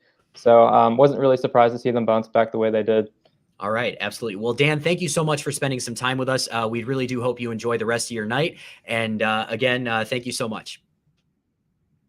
All right, that was Dan Wuso, and he was out covering Princeton and Newman. Again, Princeton with the 20-0 win over Newman. And it looks like we also have Joe Stevenson, who is here with us, and he also has a player with him. So Joe, first of all, it looks like Huntley was able to pull out a 40-21 win over Huntley, which is, very good for Huntley and unfortunate for Jacobs because they had been so good defensively for the past 2 weeks, and now they give up 40 points to a Huntley team. Yeah, Huntley was great tonight, guys. They like I told you at halftime, Jacobs took advantage of a turnover in a short field and went in and got a 7-0 lead. And then the Raiders just kind of blitzed them. It was 27 at halftime and came out, put up 20 more points in the third quarter. And one of the guys I have with you, Zach Garifo, am I saying that right? Yeah. Okay. It was a pretty key play in the game. It was 26-7. Jacobs is driving, threatening to score, and he stepped in front of a pass intended for Grant Steck, the tight end from Jacobs who's going to Wisconsin, ran it back 89 yards took it to the house. So I got Zach and I got Braylon Bauer, the quarterback, who had a terrific game tonight. He was 11 for 11 passing. Huntley threw the ball really well. So I can put those guys on right now if you want to talk to them. Yeah, sure. How about we put let's put Zach on first, and okay. we can go ahead and talk to him. Yeah. Okay. Here you go, Zach. Oh, hello. All right. Hey, Zach, how you doing, man? I'm good. How are you? Oh man, good. So it sounds like you had a pretty key play, especially defensively. That you guys were already up 26-7 at that point, and then you made a good read and you got an interception and you took it to the house. So let me just ask you something. What was your vision like at that point? Because I'm assuming like 89 yards. That's quite a ways to run. But how did that feel? Well, it was great. We were having trouble with the pass all week with how we were going to defend it. And like going into this game, we were going to switch and like man, but we eventually just settled with going man all game. So we moved the safeties down a little bit so we could get that little drag going across, which is what Steck ran. And I was over it all night, just like a little behind it. But finally, he threw a little ball behind him, and I was able to get my hands right in front of him. And once I got my hands, I turned upfield. I knew there was nothing there. The quarterback's trying to chase me down. I had Jack Koss with me as a lead block, and he like buried the quarterback. So I just had a free run to the end zone, and it felt amazing. Well, hey man, that is fantastic. And I have to say this. I'm going to sound really old here, but I graduated from Huntley in 2007, and it's been great to see the progress and the overall success that you guys have had with the program ever since then. So congratulations on the win tonight. That is awesome going into week 4. We'll go ahead and talk to Braylon Bauer, but thank you so much for spending some time with us. Yeah, thank you so much. All right, appreciate it. Hello. All right, we're going to go ahead and talk to Braylon Bauer. So, Braylon, sounds like you had yourself quite the night. If I'm not mistaken, I believe you did not. There was no incomplete passes for you tonight. 11 of 11 passing. So, how did that feel for you? To be honest, I didn't even know that I was 11 for 11, but I just kept on playing the way how I play and trust my offensive line to give me the blocks that I needed. Well, I got to tell you, man, like you've had yourself quite the past couple of weeks when it comes to, games. I mean, you get the game winner against Crystal Lake Central. You guys have a great win against McHenry. It seems like things are really clicking right now, especially offensively. What do you think is maybe something that has been the key to the fact that you guys are gelling so well together? So you broke up. Can you repeat that one more time for me, please? Yeah, absolutely. So it sounds like you guys are really clicking. You're really gelling together. What has been something that you're maybe seeing is key to making that happen?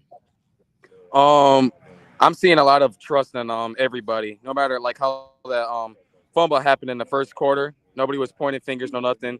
We all knew that next drive we'd go back down there and score, and that's what we did. We all had trust, and that's what we do. We all trust each other, and when we trust each other, we do good things. All right. That's awesome, man. Well, thank you so much for your time. I really do appreciate it. Congratulations on the win tonight. And, hope you guys have great success for the rest of the season. If you could give it back to Joe, we'll speak with him. And again, thank you so much for your time. Thank you. Thank you for having me. Yep, absolutely. All right, guys. All right, Joe. Hey, thanks. Hey, Joe, thanks a lot for spending some time with us. I really do appreciate you getting some players, by the way. It was great to talk to them, get some insight from them as far as like what they were able to do tonight. I got to tell you, before we let you go, I will say with the amount of defense that Jacobs had displayed and how stifling it was the last couple of weeks, Steve and I were kind of saying it was a little surprising, but then we were also saying that Huntley has been a tough program and they just continue to upgrade themselves every week, as Steve was saying. Yeah, they did. They looked great tonight. They threw the ball well, and that defense was really tough. Really made it tough for a long time in the game until it was kind of out of hand. Jacobs really had trouble running it. Yeah. All right. Well, Joe, thank you very much for everything that you've done tonight. We want to go ahead and let you go. Totally understood, like especially what time it is and everything. But great work again tonight, and can't wait to talk to you next week. All right. Thanks, guys. Thanks, Joe. Yeah, that'll be a good one, man. Huntley PR next week. Looking forward to that. Well, there you go. Yeah. All righty. Okay. All right. Thanks a lot, man. Bye. Okay, so I got to tell you that was a little weird for me. talking to okay, I have to say this because actually Braylon actually doesn't know it, but I actually used to coach him in when he was basketball. Okay. Back when he was in like 5th or 6th grade, Right. by the way. So when I say I feel old right now, I'm definitely going to tell you I definitely feel old. So Huntley with a 40-21 win over Jacobs. Great that we got to talk to Zach Garifo and Braylon Bauer, Joe Stevenson as well. By the way, let's see here. We actually have St. Charles North is denied on 4th and goal with 1:26 left. And we've actually got the clip from that from Neil, from Jake Bartleson. So Neil, go ahead and put that on the screen here.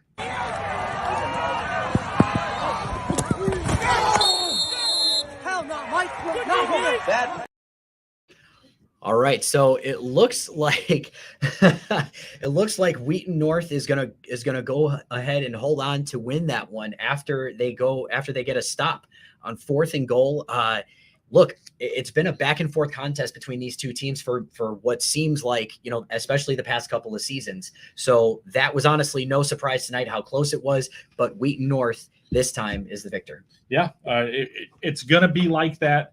I think every week in this league, there's going to be at least one game, maybe 2 games where, they come down to the wire like this, where it comes to a critical defensive stop late in the game or a team scoring.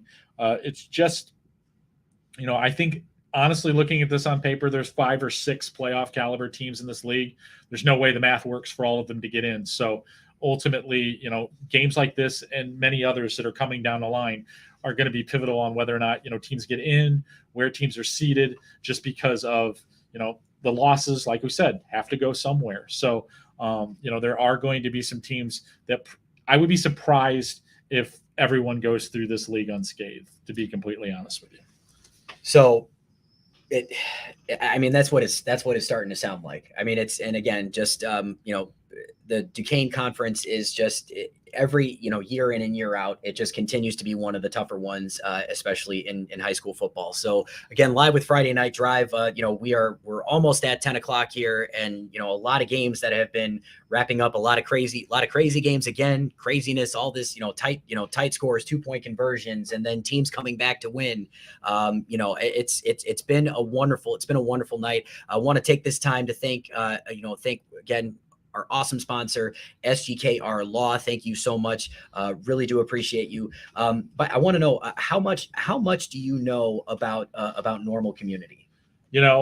The first thing that I found out about Normal Community is that they're probably pretty legitimate right out of the box. With the comfort in which they kind of took Sacred Heart Griffin to task at the beginning of the season was an indicator that but this is typically a really strong program. It's consistently a 7-8 win type of team in the regular season. It's no surprise to see them off to a really strong start this year. Okay, so I want to lead into this, what we have in the chat here. C-Rob 309, please tell me I can have hope that the Normal Community Ironmen go 9-0 and they can propel themselves to a 7A semifinal berth, or is he living in La La Land? Well, I don't know what the score was from tonight, but if they were able to beat Normal Community West, I think that's a really good indicator of how good this team might be. I think next week is another earmarker for them. I know they have Peoria on the schedule, so kind of a back-to-back gauntlet here to prove their mettle. But if Normal Community comes out of those games with victories in both tonight and in the fourth one, we're looking at a situation where that Normal Community could run the table, go 9-0 during the regular season. I think those are the 2 biggest obstacles to them doing it tonight, next week. Okay. So, and thank you very much to everybody who participates in the chat. It's really great for us to go ahead and engage with everybody.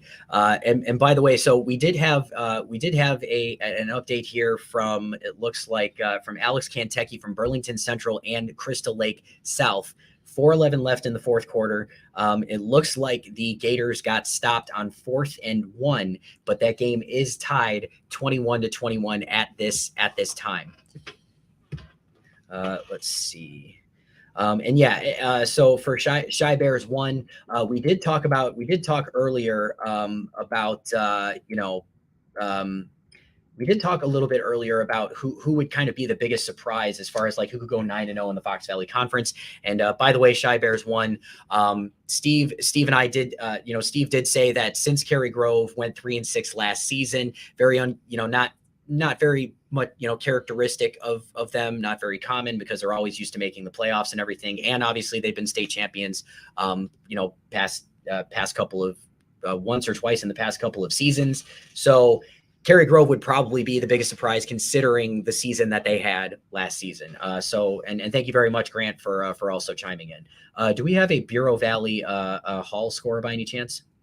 That was Kevin earlier this evening. I don't remember. Okay, no worries. But so we'll try to keep you updated on that as well. But Chris Lake South and Burlington Central again tied at 21.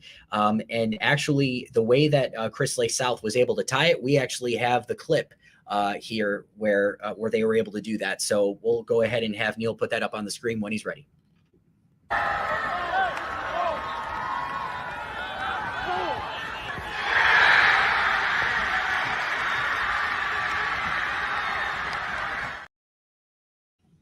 Okay, so that was Caden Casamino. He is, again, one of the better quarterbacks in the Fox Valley Conference and in the state of Illinois, throwing it to his receiver for a game-tying touchdown because the extra point was good as well. So, again, Burlington Central and Chris Lake South coming down to the wire, 21-21. So if either of these, whoever ends up losing this one between Chris Lake South and Burlington Central, what would the win-loss mean, for them is regarding the playoffs? Well, I think what it comes down to whoever ends up losing this game essentially is going to need to beat one of the four teams that we've been talking about a lot. They got to get a win over Huntley. They got to get a win over Cary Grove. They've got to get a win over Prairie Ridge, or they've got to get a win over Jacobs. It's really that simple because there are four right there. I mean, you can only afford to lose four, especially if you're in a close conference, because if you're in a close conference, when I say close conference, I mean 10 teams, everyone plays one another. You do not have the opportunity really to make the playoffs as a 4-win team. You're not going to get enough playoff points.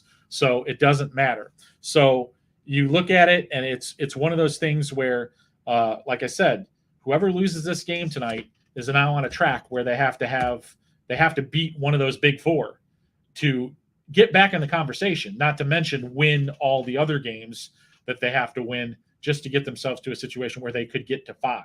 So pivotal game for both of these programs, just in the sense that it looks like, maybe we're wrong, it looks like these two are jockeying for 5th place. I mean, looking at it based on previous results, it just kind of looks like that's what we're looking at here. So 5th place team, if all goes in order, is going to finish 5-4. The 6th place team is going to finish 4-5. Now there are options for doing that, but what it means is losses are going to have to happen in that big 4 too. So that's the only way that it would get churned up, and you could get another team potentially to 5 wins. But does that happen? Are there enough of them to happen to make sure that there are teams in there? It gets kind of messy. So yeah, and again, like it's another one of those things where it's like until proven wrong. Correct. We're gonna go with what we know. Yep. That's pretty much it. So we actually we have another clip that we would like to show you here. It's Brendan Boudreau scoring his 2nd rushing touchdown of the game to put Salle-Peru up ahead of Woodstock North, 35-24. That is with 3:51 remaining at halftime.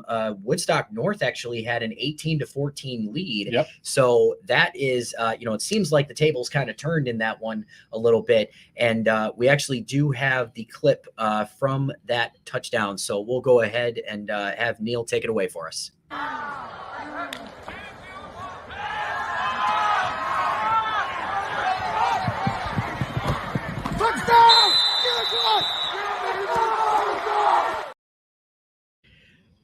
So that was actually a pretty nice play there. I mean, he got upended, but then was able to get his arm over what looked to be over the pylon, and then ended up scoring. So again, Brendan Boudreau, second rushing touchdown of the night. Salle-Peru ahead of Woodstock North, 35-24. Salle-Peru, one of my favorite Illinois high school football stadiums. I saw that in the clip there. I really enjoyed that place. So I have to ask now, because I've only been to, I've been to that area only a couple of times, and that's because I went to an IHOP. Yeah. So, so I have to ask. So what do you like about the stadium? It's just kind of the way that it's laid out, and in the bleacher setting, it's kind of enclosed. It kind of feels like an actual stadium, where like a lot of high school places, high school fields, they have the open air, and it's like it kind of feels like it's a little bit noisier in there too when it's a good game and it's competitive. So.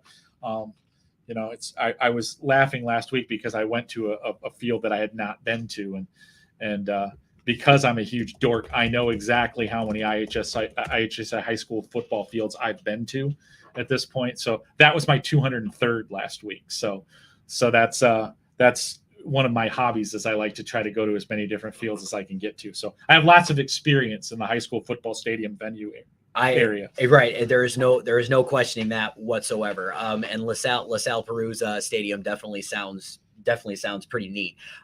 So we actually have another reporter who is I'm sorry. This is actually the Antioch coach, Brian Glasshagel, who is now with us. And well, Brian, I'm so sorry that I called you a reporter. That's okay. No problem. Oh my gosh. But how are things going? How are things going for you tonight? Good. We just won our third game to go 3-0 against our rivals, Lakes. And so we're excited. It's pretty exciting around here right now. First of all, congratulations on that. That is incredible. 3-0 to start the season is pretty fantastic. So what do you think? So what do you think was just really working for you guys tonight?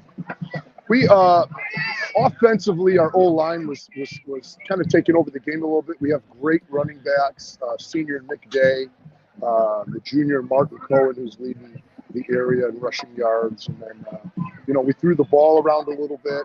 We were kind of doing offensively a lot of things pretty well. And then our defense just, besides the very end there, kind of kept them almost preserved the shutout to kind of put it away. So we're doing pretty good in all three phases of the game, which is what you like. That's awesome. Hey, and that's, and that's always nice to hear too, especially, kind of early in the season, you're getting into week 3 and you're trying to iron some things out probably. And, for all three facets of the game to come together for you, that's got to feel pretty good. Yes. Yeah. And that's what, a lot of times week by week, we try to minimize the mistakes from the previous film and the previous week. And that's our goal every week, is to eliminate things that, that we get in the film or a different opponent. And it seems like, we say the film doesn't lie. We'll see tomorrow when we look at this film, but it looked like a pretty good game by us in all three phases. Okay. Well, Brian, thank you so much for spending some time with us. We really do appreciate it. Understand you probably got a lot ahead of you. So again, I hope you enjoy the rest of your night. And again, congratulations on the win over Lakes. Thank you. Thanks for having me on, fellas. Thanks, Coach. All right. Absolutely. All right, have a good night. You too. All right. So, by the way, that was not a reporter. That was head coach from Antioch, Brian Glasshagel, talking about the win over Lakes tonight. Great for Antioch to start the season 3-0. Yeah, they've been piling up the points so far. Kind of, I don't want to say it was a bad year for them last year in the Northern Lake County, but did take a few more losses than they usually do. But it really looks like they've got that thing back on track for them. In that league, looks like they're once again probably the favorite to take that home. Wakanda kind of stole their thunder a little bit last year, but it looks like Antioch is back on track and more of the way that they're kind of accustomed to in their conference. And remind me again, Antioch, which conference is that? That's the Northern Lake County. Okay. Yep. Okay. Got it. So, so good, great for Antioch to come out with a win tonight over Lake, starting the season 3-0. Looks like there were actually quite a few comments that came through. We did have from Ace when he said great stadium. I'm pretty sure he was talking about LaSalle-Peru. Yes. And then we also had a final A final score from Weather on the Go. Dixon ended up winning against Rock Falls 40 to nothing. Let's see here. There's he's also mentioning, Ace is also mentioning there's a great YouTube video about it for Salle-Peru Stadium. Mount Carmel is also a really nice one. That's my favorite one. That's your He's favorite my one. favorite Okay. one. Yep. Okay. All right. Yep. Well, there you go. Let's see. Trevor Murphy is asking about Streator. Coal City ended up taking that one against Streator pretty comfortably. I believe the last time when we spoke to JT Penalty, it was like 41-6 or something of that nature. It was a 55-6 final. 55-6 final. Okay, thank you very much for that. We also have from Weather on the Go, North Boone ends up beating Winnebago 48-6. So, that's, a pretty nice win for North Boone. And then again, just going back to some other crazy games that happened tonight, though, especially with Lockport and Naperville Central. I don't think this is talked about enough, like how, first of all, the kicker goes ahead and, again, Superfoot goes ahead and literally what it sounds like sprints onto the field, has to kick the field goal, by the way, not to mention 48 yards, so, and that's no easy feat for a high school kicker.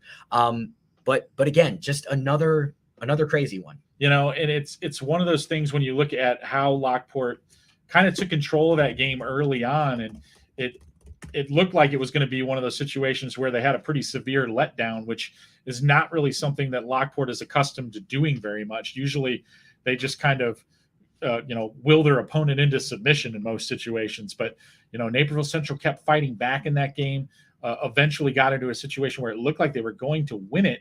Lockport giving the ball up on downs under 2 minutes. I'm not sure how they got the ball back, but they did. Maybe they forced a turnover or something happened, but got it back and then, quickly moved the ball down the field. Drew Gallagher, their quarterback, just kind of a creative guy, will make plays whatever way he can, got them into field goal position. And it was funny. I was doing some checking up on, because I wanted to learn more about Superfoot. So I did find out some more information this week. He claims that his natural range is 55 yards and in. So apparently he probably didn't have to move in that far. Okay. So, Drew didn't have to move the ball that far to get him into range. So, put it in there and got it done. So, all right. Lockport, clutch win for them tonight, goes to 3-0 and definitely in their schedule, 3-0 is a great place to be right now. Definitely. So, by the way, speaking of crazy games, we had St. Charles North and Wheaton North, and we're going to go ahead and bring on Jake Bartleson. That game wrapped up not too long ago. So Jake, again, had yourself another crazy game tonight. Yeah, I don't know what it is about me, but it is. 35-23, Wheaton North, the final, tied 21-21 going into the fourth quarter. Then it gets crazy. St. Charles North on their possession just opened the fourth quarter. Ethan Plum sacked for a turnover on downs. Wheaton North able to convert that for a 1-yard rushing touchdown, 28-21. The following possession, Ethan intercepted on kind of like a lame duck pass after he after he fumbled the ball. And then Wheaton North able to take that down for a rushing score, 35-21. And then other than the intentional safety, that's your final. So really what this game boiled down to was both teams had mistakes and penalties, but Wheaton North was able to weather theirs more effectively. And those are the things that win games. Yeah, definitely. That's what it sounds like. Hey, so, great win for Wheaton North.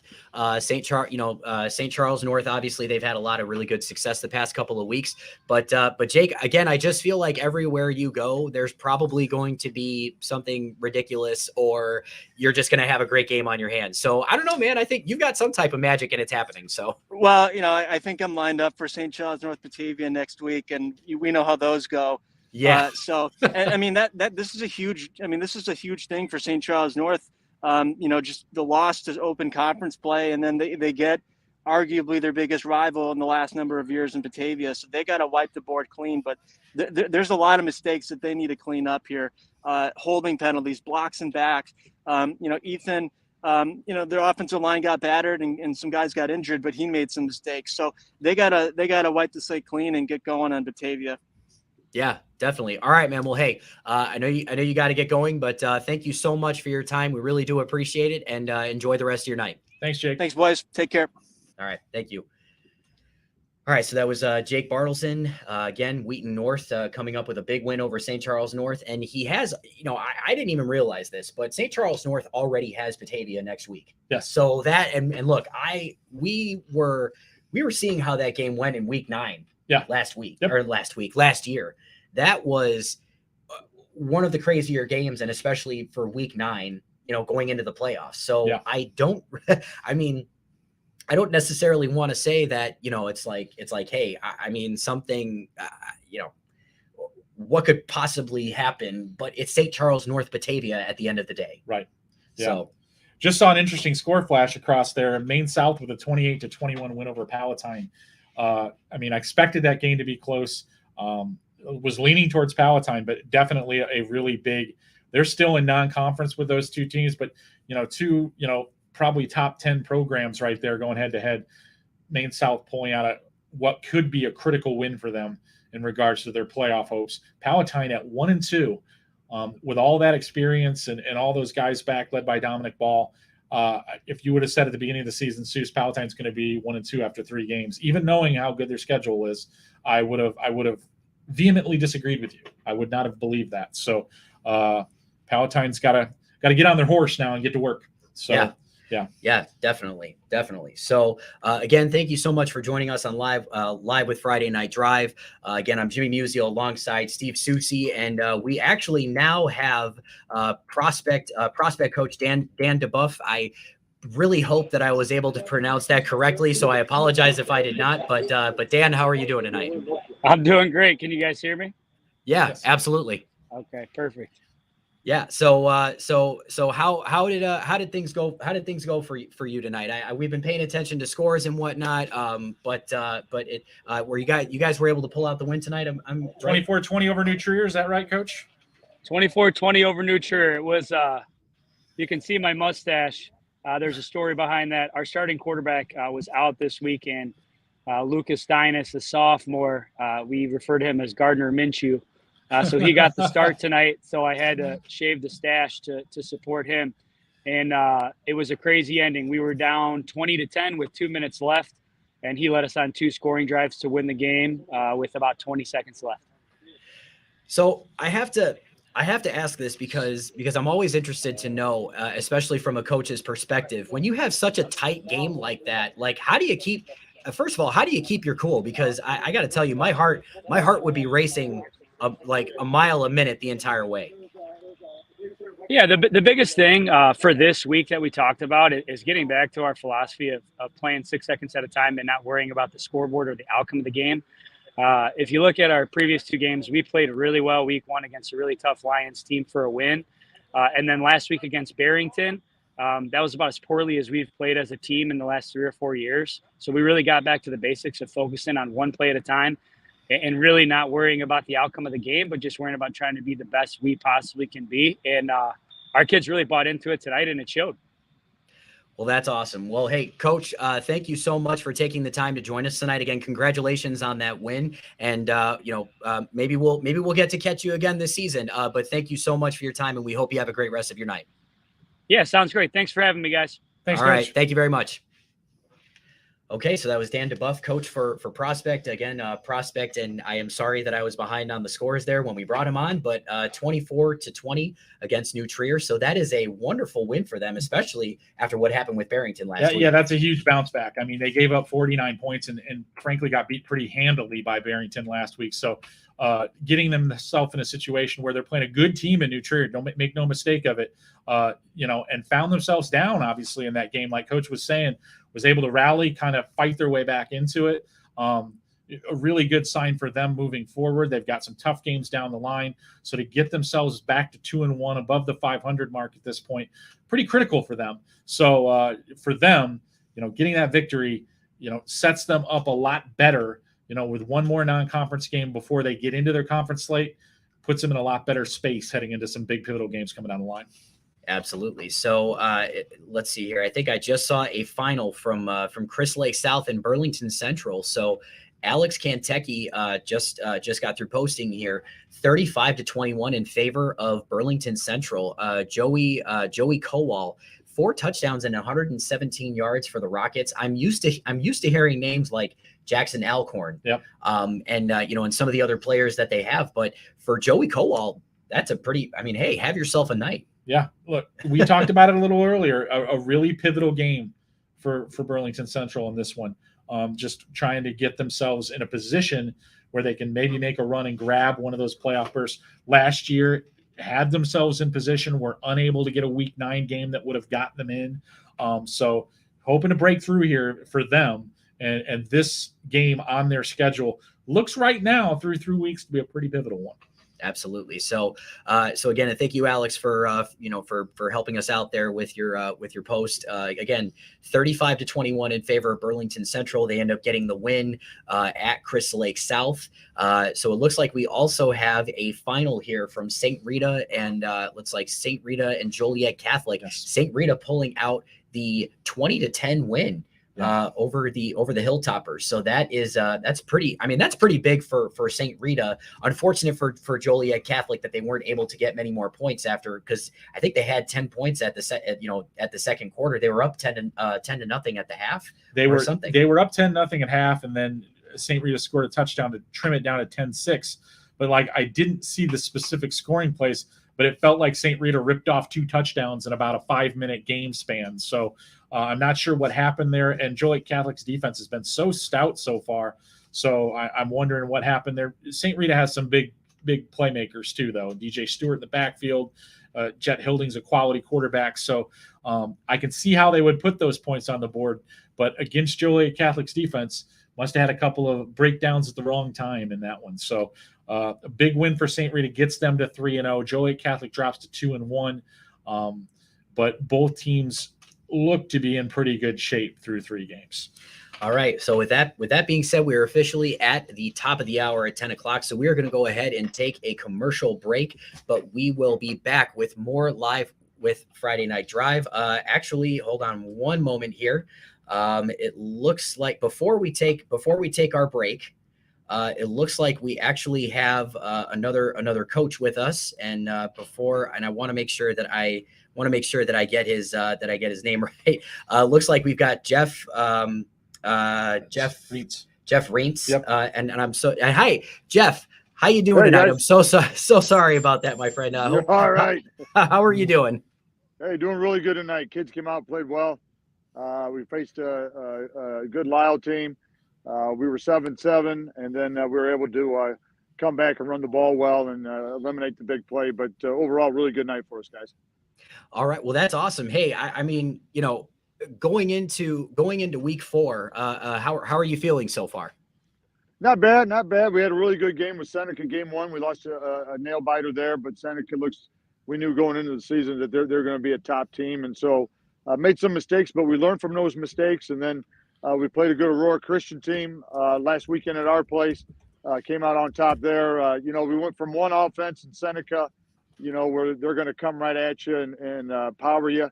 And then you faced Aurora Christian where they were wide open, and Coach Beebe does a really good job there with those guys. And so we adjusted well both weeks. We played a spread tonight, and I thought at first we had to make some adjustments, but overall, the ground game was good tonight, and overall it was a really good win for us.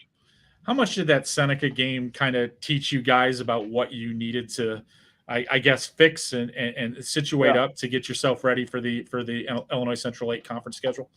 No, it's huge, Susan, and we talked about it before. If, when you make your non-conference schedule, you always try to find those teams that's going to push you, and no doubt about it, Seneca and Aurora Christian, both those teams, I think, is who you have to play for us to get ready for the ICE conference. And we're one of the smaller enrollment teams in the ICE, and so you're playing a really good conference. And so I think Seneca pointed out to us a lot of things that we needed to improve on, and I think we made those steps here the last couple of weeks. Did Kyle Farrell have another good night for you out of the backfield, leading the way for you? You know what? He did. He was over 100 yards tonight, I believe. I think all 3 of our backs might be close to that. The one kid that stood out tonight a little bit was our fullback, Braden Anderson. I think he had over 100 yards tonight, and so if we can get our fullback going, with our double wing offense, as everybody knows, that makes us a little more dangerous. But overall, it was really good. I thought our offensive line really did a nice job, guys, and so kudos to those guys. And we were able to wear Lyle down toward the end of the game and get some points. All right. Well, Coach, thank you so much for joining us. Totally understood that you are pretty busy. And again, really do appreciate you spending some time, and congratulations on the win. Hey, guys, I really appreciate you having me on, and good luck tonight. Have a good night. Thanks, All Coach. right. Thank you very much, Coach. Okay, we're just going to keep the coaches coming in here. So the next one that we have in line is actually Lake Zurich coach Ron Plans. Sorry, that's my quick level. I mean, everybody's out here with flashlights. Coach, are you with us? Oh, the power went out. Power went out, Coach. Oh, okay. Yeah. Okay, so Coach Plans might be having some difficulties over there. It sounds like the power might have gone out. But maybe we'll try to take him off, and we'll bring on another coach. Maybe we can get Ron Plans back. But him and Lake Zurich did have that 41-16 win tonight over Stevenson. And it also looks like we've got Coach Pyron here from Batavia. Coach, how are you doing? Doing real good, guys. Thank you. How are you guys doing tonight? Not too bad. Yeah, we're doing great. Congratulations on the win tonight. Thanks for spending some time with us. Sure, no problem. Thank you. Looks like you caught the momentum pretty early tonight against Lake Park and just kind of kept that ball rolling throughout the game, Coach. Yeah, we kind of challenged the guys this week. Execution was key, and to be sharp and really crisp on offense, fly around, cause some problems on defense. They lost their quarterback a couple weeks ago and gutted out a win last week. So they were 2-0, and we weren't sure who their quarterback was going to be. And our defense was, really on point tonight, flying to the football. And so that set up some fields was nice. Quickly, they didn't eat a lot of clock, and, we jumped on them pretty good. So, I mean, moving forward in the conference, it looks like it's like it always seems to be in the Duquesne. Crazy results with a lot of people. I mean, how do you keep your kids focused on the week-to-week grind that the conference usually is? It is a very tough league, and really I think what our guys are focused on is, and have been, getting a little bit better every single week, hoping that, we can improve across the board. I think the thing that we've been really excited about is our offensive personnel in terms of the guys that we can get the football to, especially in the passing game right now. And Ryan does a good job of finding open receivers.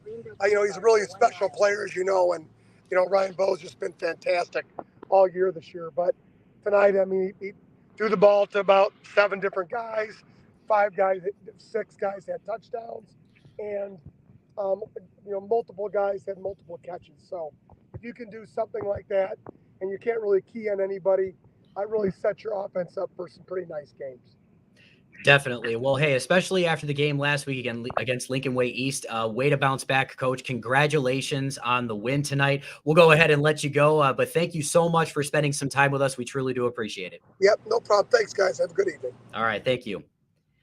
All right, so again, that was Coach Pyron from Batavia, and they got a great win against Lake Park tonight. We are now going to bring back Coach Rob Plans from Lake Zurich. They ended up getting a nice win over Stevenson tonight, 41-16. Coach, how are you doing? I'm doing great. How are you guys? Not too bad. We're good. How's everything over there? It kind of seemed like a little bit of a blackout. Yeah, so somehow their lights were at Stevenson. Somehow their lights went off in the middle of everything, and then I couldn't hear anything, so I just kind of restarted. I don't know if you were trying to go to me before or not, but we're all good now. Yeah, it was oh my gosh, what a crazy game. If you could stream this game, it would have been definitely one of those that they keep playing over and over again on the greatest games of all time. So what kind of turned the tide for you tonight? I saw that it was pretty close early on, but it looks like you opened it up over the course of the game. So it was 10-0 at half. And we were just shooting ourselves in the foot. First turnover of the year, we had a fumble. We opening kickoff, we just didn't catch it. We actually watched it bounce the ground, and they recovered it, and then they went up 3-0. Defense played gutty. Defense grinded some stuff out. We couldn't get anything going offensively, and as soon as we did, we'd get a holding call or we'd fumble. And it was just a nightmare first half. And then we got a lot of pride in our community. Lake Zurich is a proud football town. It's a proud football community. We're a young team this year, and those guys have to learn what it means to represent Lake Zurich. And that's really all we talked about at halftime. We were down in this game 10-0 last year. We won 13-10 on a 52-yard field goal. This year, we're able to come back, put 21 points on the board. They scored late with about 40 seconds left, and we're able to run the clock for a 21-16 win. So 7 points in your week 1 game. Defense allowed 3 points last week. Another pretty solid effort from your defense tonight in general. Is that correct? Oh, absolutely. And the 7 points week 1 was a kickoff return for a touchdown, so you can't put that on those guys. So 0 points for them that first game, 3 points last week, 10 points this week and Stevenson having the ball. We don't get the stats like I used to as the college guy, but I would imagine their average starting field position in the first half had to be positive 40-yard line maybe. Our defense played unbelievable. All right. Well, Coach, thank you so much for spending some time with us. Congratulations on the big win tonight. That's incredible. And please get home safely. And again, we hope you have a great rest of your night. All right. I appreciate you guys and what you do for IHSA football. Thank you. Thanks, Coach. All right. Thank you, Coach. Okay. By the way, I had the score wrong earlier. It's 40. It wasn't 41-16. It was 21-16. Okay. So that's why when he started saying it would one of the greatest games of all time, had a feeling I may have read something wrong there. Yeah. But anyways, 21-16 in favor of Lake Zurich over Stevenson. And by the way, we had a ridiculous game again tonight between Bolingbrook and Naperville North. And we need to put the guy on here who was there to see it. Steve Millar. Steve, what can you say, man? Like this was ridiculous. It was crazy. Yeah, talk about one of the greatest games of all time. Like the last coach was just saying, this one's up there. One of the best ones I've seen. Naperville North wins it 51-49. Junior kicker Tyler Duell, 20-yarder on the last play of the game to win it. Bolingbrook had taken the lead 49-48 with 45 seconds left. Jonas Williams, the amazing sophomore quarterback, had thrown his 6th touchdown pass of the night to Adrian Jones to make it 48-47. They went for 2. They got it. Pass from Williams to Kyan Barry Johnson. So Bolingbrook had a 49-48 lead with 45 seconds left. Naperville North got the ball. Actually ran the ball a lot in that short period of time. Cole Arl had an insane game, and he had some big runs on that last drive and set up Duell for the game-winning field goal. Arl had 314 yards rushing, 3 touchdowns, and he had a 55-yard touchdown catch as well for Naperville North. So they ran the ball in the last stuff both ways. So they ran the ball in the last 45 seconds, Steve? They ran the ball about 5 times in the last drive. Wow. He kept getting out of bounds. They used their timeouts. He had Cole Arl had 2 17-yard touchdown run or 17-yard runs and an 11-yard run. Once they kind of got over midfield, they just kept giving them the ball. They got down to the 7, and Bolingbrook. It was a funny last 5 seconds because Bolingbrook dropped off sides trying to block the kick, literally 5 times in a row. Got down to the 3-yard line. Naperville North finally started declining the penalties, and eventually they got the field goal attempt off, and Tyler Duell hit it to win it. So, crazy game. Wow. Total offense in this one, what 1,200, 1,500 yards? What are we looking at here? Yeah, it's got to be something like that. So, Williams, I got to add up the totals, but Williams finished 32 of 40 passing for 355 yards and 6 touchdowns. Like I said, Cole Arl for Naperville North went over 300 yards. And then, their quarterback threw 3 touchdown passes as well. That's Jacob Bell. So, both teams easily over. I think Naperville North was definitely over 500 yards total offense, and Bolingbrook had to be close to that. So I just, in closing, I don't know how you avoided this game being a tie, Steve. Yeah, well, I thought for sure that's what's going to happen. We got a 51-49 final, but that Naperville North scored with less than 2 minutes left to make it 41-41. So all that other stuff happened in the last fine couple minutes. So yeah, I thought for sure we were headed to overtime, but Oh, somehow avoided my curse that you know well about. All right. Well, Steve, thank you so much for taking the time to join us. And obviously you got to witness a pretty wild game tonight, but again, great job. And thank you so much for your time. We hope you enjoy the rest of your night. Thanks, guys. Thanks, Steve. All right. Well, we definitely got to take a commercial break after that one. It was great to talk to all the coaches and the reporters, especially the coaches. But we'll take a quick commercial break here before we wrap it up here on Live with Friday Night Drive. Come to Candlelight Inn, home of the original Chicken George and Jan Sauce. Dine in, carry out, and catering available. Located in Rock Falls and Sterling, Illinois, as well as Clinton, Iowa. Come try our original Chicken George today.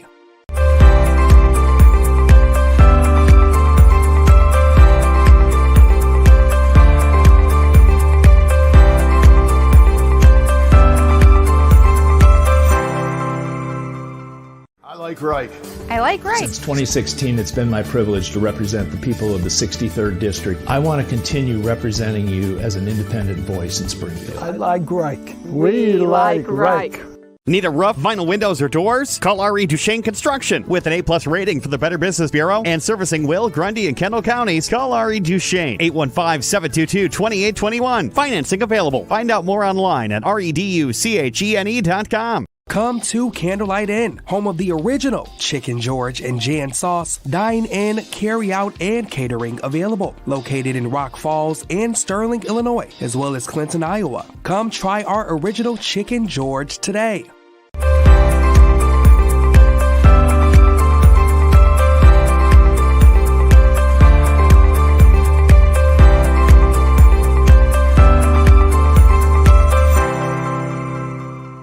I like Reich. I like Reich. Since 2016, it's been my privilege to represent the people of the 63rd District. I want to continue representing you as an independent voice in Springfield. I like Reich. We like Reich. Need a roof, vinyl windows, or doors? Call R.E. Duchesne Construction. With an A-plus rating for the Better Business Bureau and servicing Will, Grundy, and Kendall counties, call R.E. Duchesne. 815-722-2821. Financing available. Find out more online at reduchene.com.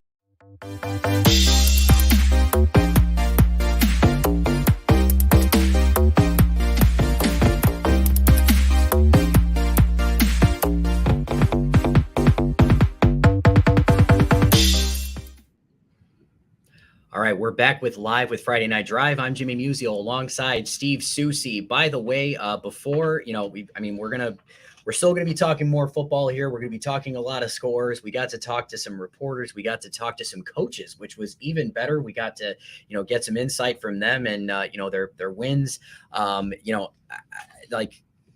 It's been another wonderful night of high school football. Another great week, week 3. And again, I just want to take some time here to thank SGKR Law, our wonderful sponsor. Also want to thank Candlelight Inn, home of the original Chicken George and Jan Sauce. Dine in, carry out, and catering available. Locations in Rock Falls, Sterling, as well as Clinton, Iowa. Come try the original Chicken George today. I still can't get over just all the numbers that I was hearing from Bolingbrook and Naperville North. I can't get over that. I understand that they have a lot of talent, and I understand that the teams they're good. But I think the thing that stands out to me the most was how Naperville North, not having a lot of offense in the first 2 weeks of the season, and now coming out here and basically busting out 51 points to beat a very prolific Bolingbrook team. Yeah, when I look at that, I'm like, I look back to what happened earlier this season, and I'm like, yeah, I know Loyola's really good, but they held that to 6. I mean, that's the way that I look at it. And then even going back to week 1, they did score 35 against Homewood Flossmoor, but still they dropped a 40. They did drop 51 points tonight. I mean, it's like I didn't really see that coming. I thought, just based on what they've done so far. Now, granted, I know Loyola's really good, but I think you have to give Loyola's defense some credit for that, because holding this to 6, right, pretty darn good. Well, and here's so now I have to ask, because look, they've got 6 weeks left. Yeah. Okay. could this have been? It's 51 points. I can't get past the fact that this could very well be maybe a turning point for Naperville North as far as their offense goes, because defensively they've done pretty well first couple of weeks. But again, that offense was missing, and tonight it just seems like it kind of reared its head. And is this something that maybe we can expect from them going forward? I don't know, but putting up 51 points is pretty remarkable. Yeah, I mean it's definitely a situation that you have to monitor going into next week. They have Neuqua Valley, and then they follow that up with DeKalb. So two teams that probably aren't really looking forward to looking at the scouting video heading into that game, because obviously they see a lot of things that are going to have to be problematic for them to have to try to stop. So definitely an interesting way to go about it. Okay. So do you have an update by any chance for Sterling? Because seen that. Okay, no worries. Ray T in the chat, thank you very much for asking. Right now we don't have a score just yet for the Sterling game, but we do have a couple of other updates that have come through from the chat actually. So again, thank you guys so much for doing this, especially Weather on the Go. Definitely participating a lot here. So we have Byron over Rockford Christian, 70-14. We also have Montini Nazareth, which was 24-7 in the third quarter. I feel it's pretty late. I don't know if that game started late. But either way, Montini at that point in the third quarter was up 24-7. Rochelle getting a big win over Johnsburg. Johnsburg, putting up a lot of points, obviously, in that win over Reed Custer the week before. And then, with AJ Bravieri at quarterback. But tonight, they ran into a Rochelle team that, is pretty good, typically pretty good. So it actually does look like we have an update from Weather on the Go regarding Sterling. So I got it as well. There we go. We didn't. So 23-19 victory for Sterling tonight over East Moline United. Okay. Well, there you go. So Ray T, Sterling 23, East Moline United Township 19. So Sterling getting the victory in that one. Let's see if we can find. We're just going to keep looking at, keep trying to look at other scores here, and we'll get to, we'll try to keep finding them as we go. Looks like Mount Carmel got the win over Robinson tonight. That was 45-14. That is from the Golden Aces football account. So thank you very much. Thank you very much for that. Looks like Ridgewood got a win. Ridgewood got a win tonight, 40-16. Again, if you did not hear before, Burlington Central and Crystal Lake South. Burlington Central with the 35-21 win over the Gators. We're just gonna keep. We'll just keep going here. And so again, whether it's the Fox Valley Conference or the Duquesne Conference or the Catholic leagues, I mean, this is all shaping up pretty nicely, especially in week 3. Yeah, it's one of those weeks that I think is a big separator for a lot of these teams. Maybe a team that's sitting at 1-1, pick up a win this week, you're back over 500. You drop that game, you're down at 1-2. And you got to win 2 in a row just to get back over 500. So it can definitely be the kind of, kind of a pivot week for everybody involved, sitting there at maybe that 1-1 record. And even if you're at 0-2, I mean, you get in that situation where if you don't get that win, you really got a mountain to climb out of. So week 3 tends to be that week where you start to see some separation. They're usually at the end of the week, we'll have somewhere in the neighborhood of about 90 to maybe 95 teams that manage to get through the first 3 weeks undefeated, and then a whole giant glob of teams with 2-1 wins. So start to see a little bit more of that separation. You can't get much as far as separation goes in the first 2 weeks, but that's definitely a situation that you have to monitor heading into it. Where people stand after 3 weeks is a real good indicator of who's got the most mountains to climb. Definitely. So, by the way, we had another final tonight of Sandburg and DeKalb. Sandburg ending up getting the win over DeKalb. And by the way, we have the guy that was there covering that game tonight, Eddie Carifio. So Eddie, this game was pretty close at halftime. And we were talking about how special teams was really kind of the difference, but Sandburg ultimately was able to come out on top. Yeah. And, we called it, you hinted at it, and I said it, it was a special teams play that kind of made the difference. After Sandburg had recovered an onside kick in the first half, they had fallen down about a 101-yard interception return for a touchdown by Devon Grant, put DeKalb ahead 2 scores. Then they go for then they score a touchdown right back. Sandburg does, and then boom, onside kick number 2, recover it, take the lead. DeKalb eventually would fight back, but obviously Sandburg scored the momentum, was able to push that lead up to a couple scores. DeKalb got it back to a touchdown late, had the chance to win or tie or win. Probably would have gone for the 2 in a 7-point game, I would imagine, because extra points were not there for them today. They would have had a chance to win it. They got down to the 20 of Sandburg, but fumbled it on a big catch and run by Talon Tate on just like 3 or 4 cuts to get even that far. Then just couldn't hold on to it at the end. So just a really close game. That it was special teams. So I have to ask, how do you think this bodes for DeKalb going forward, though?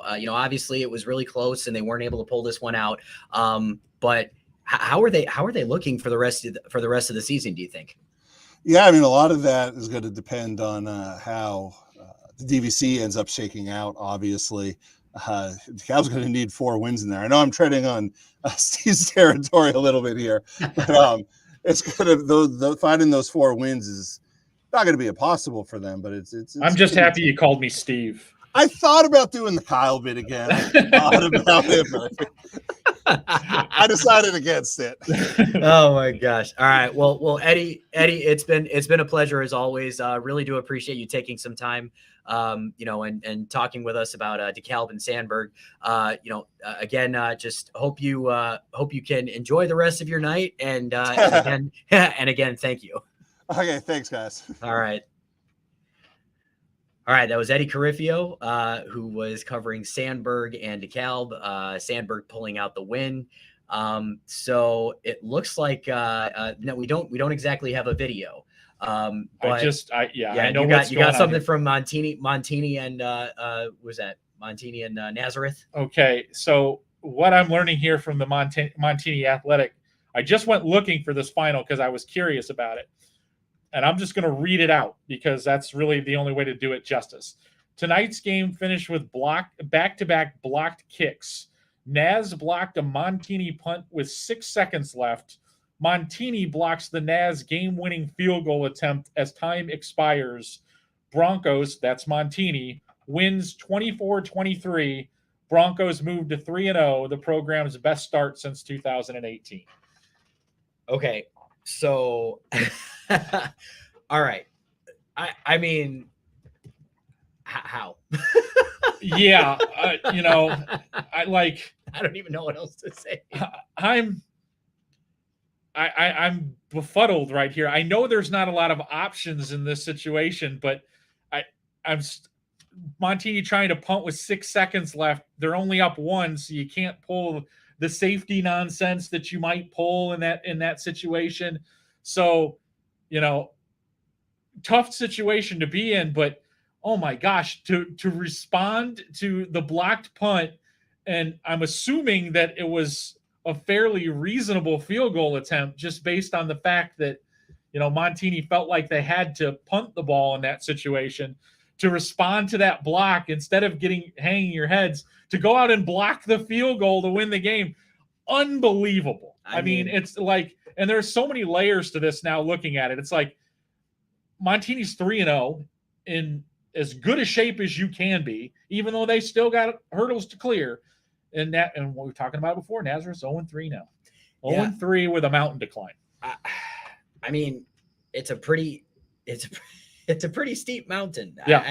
I hate to keep saying it that way because I don't like to, I'm obviously I'm not there, and I'm not covering the game, and I'm not around the team and whatnot. But I mean, especially for Nazareth to battle back the way that they did after being down like they were, I mean, you would hope that maybe gives them some type of momentum that, for the rest of their schedule, but you still came out with a loss. And then next week they got to go to Plunkett Park and play IC Catholic, who just beat Bennett 34-9. So it's not like they can even catch a breath after something terrible like this happened to them in the last minute. I mean, let's be honest, it's got to pull your guts out. Yeah. I mean, to have that happen, and now to have to regroup and play a team as good as IC Catholic in 7 days. Every week their season's on the line. Every week. From here on out. It's literally, and we're not, and it's not even, we're not overstating it. Yeah, no, it's not. That's the thing. Like, you can go ahead and you can go ahead and say it. Your season is absolutely on the line now going forward. So I will be very, very interested to see how Nazareth responds to this. I absolutely will, because again, with a program like the Roadrunners have, you have to really wonder, like, where are they going to be able to pull it out of? Yeah. Where? Yeah.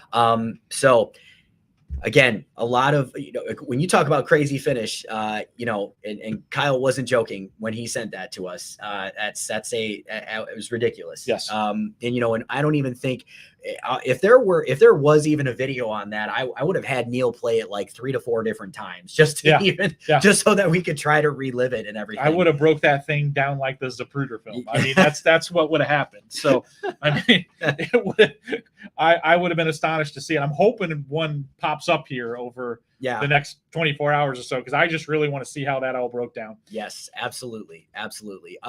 So we do have, looking around here, we are seeing some finals that are wrapping up. We actually have some others that are being mentioned in the chat.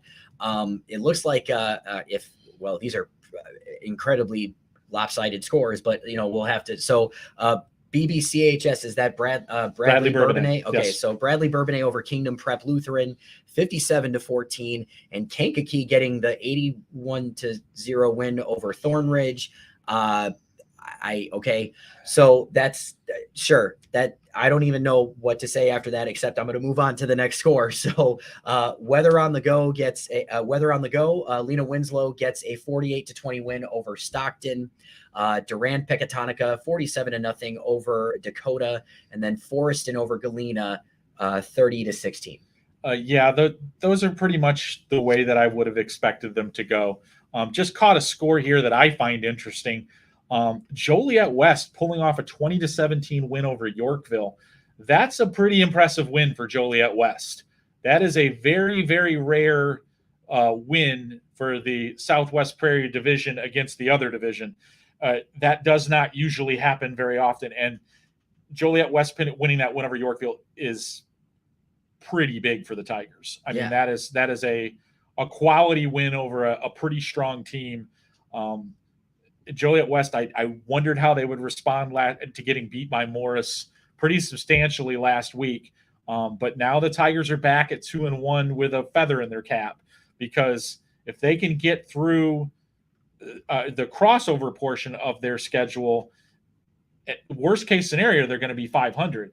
I like their chances now to get into playoffs. This was the kind of win where I would be like, they went from maybe being on the wrong side of the ledger to the right side of the ledger just because of this one outcome. Yeah, I mean, a program like Yorkville, I mean, that's no joke right there. Yeah. So great job by Joliet West to get that win tonight. I am seeing a final score here. Sometimes I like to depending on the accuracy and whatnot of some of these, but I am seeing Warren over Libertyville 28-8. Yes. So Warren obviously starting 0-2. Getting beat, in that first week by Barrington. That was a crazy game as well. Like Barrington, having the season that they're having, pulling out that win. I believe Warren also lost to Maine South last week, but for them to, get that win, get that win out there, first one of the season, in a pretty decisive 28-8 victory over Libertyville. Yeah, and that was one that I was looking at this week.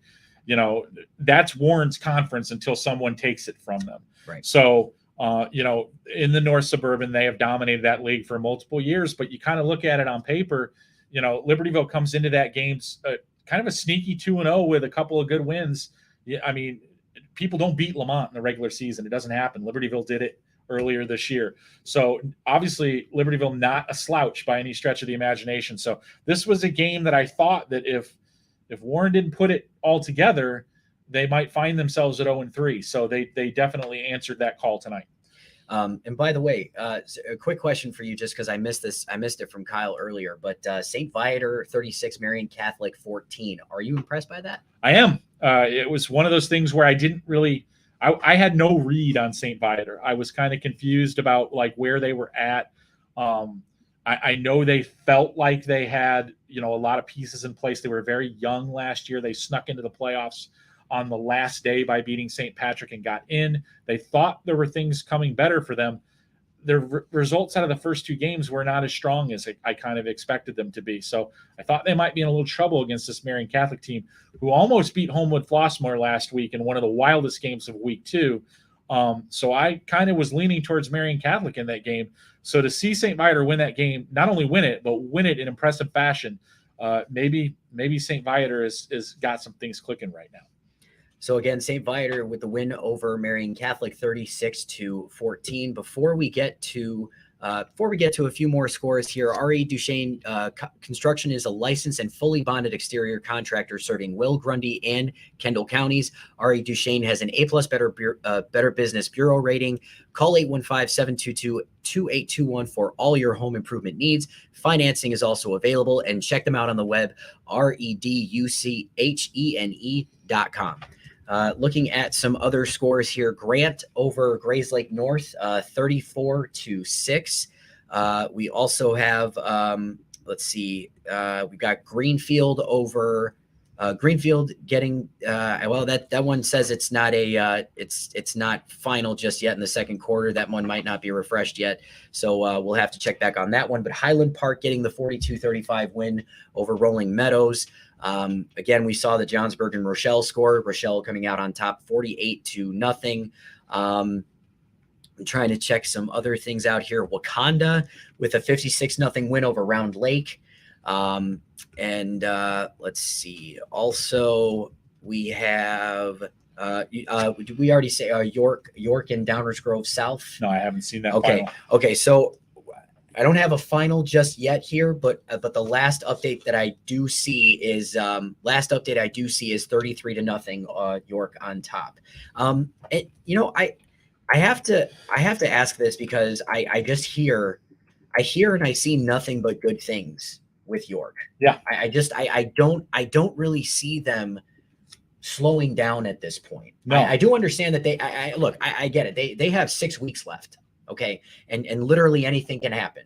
But York, after last season, it just feels like they are just ready to, I don't know. It just feels like they're ready to pounce. Well, for me, when I look at the West Suburban, the West Suburban Silver, for years, you have one or two teams that you think are going to win that conference, and York hasn't been in that conversation. But now they are in that conversation, and they're the loudest voice. I mean, that's where they're at right now. That final tonight was 47-7, by the way. So they ran away. Okay. I think Downers Grove South is a decent enough team. They're 0-3 right now, but that's non-conference schedules, but pretty difficult for them. So I think they'll probably rebound on the other side of the West Suburban Conference. They'll be fine eventually. But York is legitimately a top 5 program right now, in my mind. They just are. That's where they're at. I expect results like this. And for me, they're unquestioned favorite to win the West Suburban Silver. And for me to say they're the unquestioned favorite in that league is saying something, because there's usually 3 or 4 teams that you can make a strong argument for. I think it's York and everybody else right now. York and everyone's chasing. Yeah.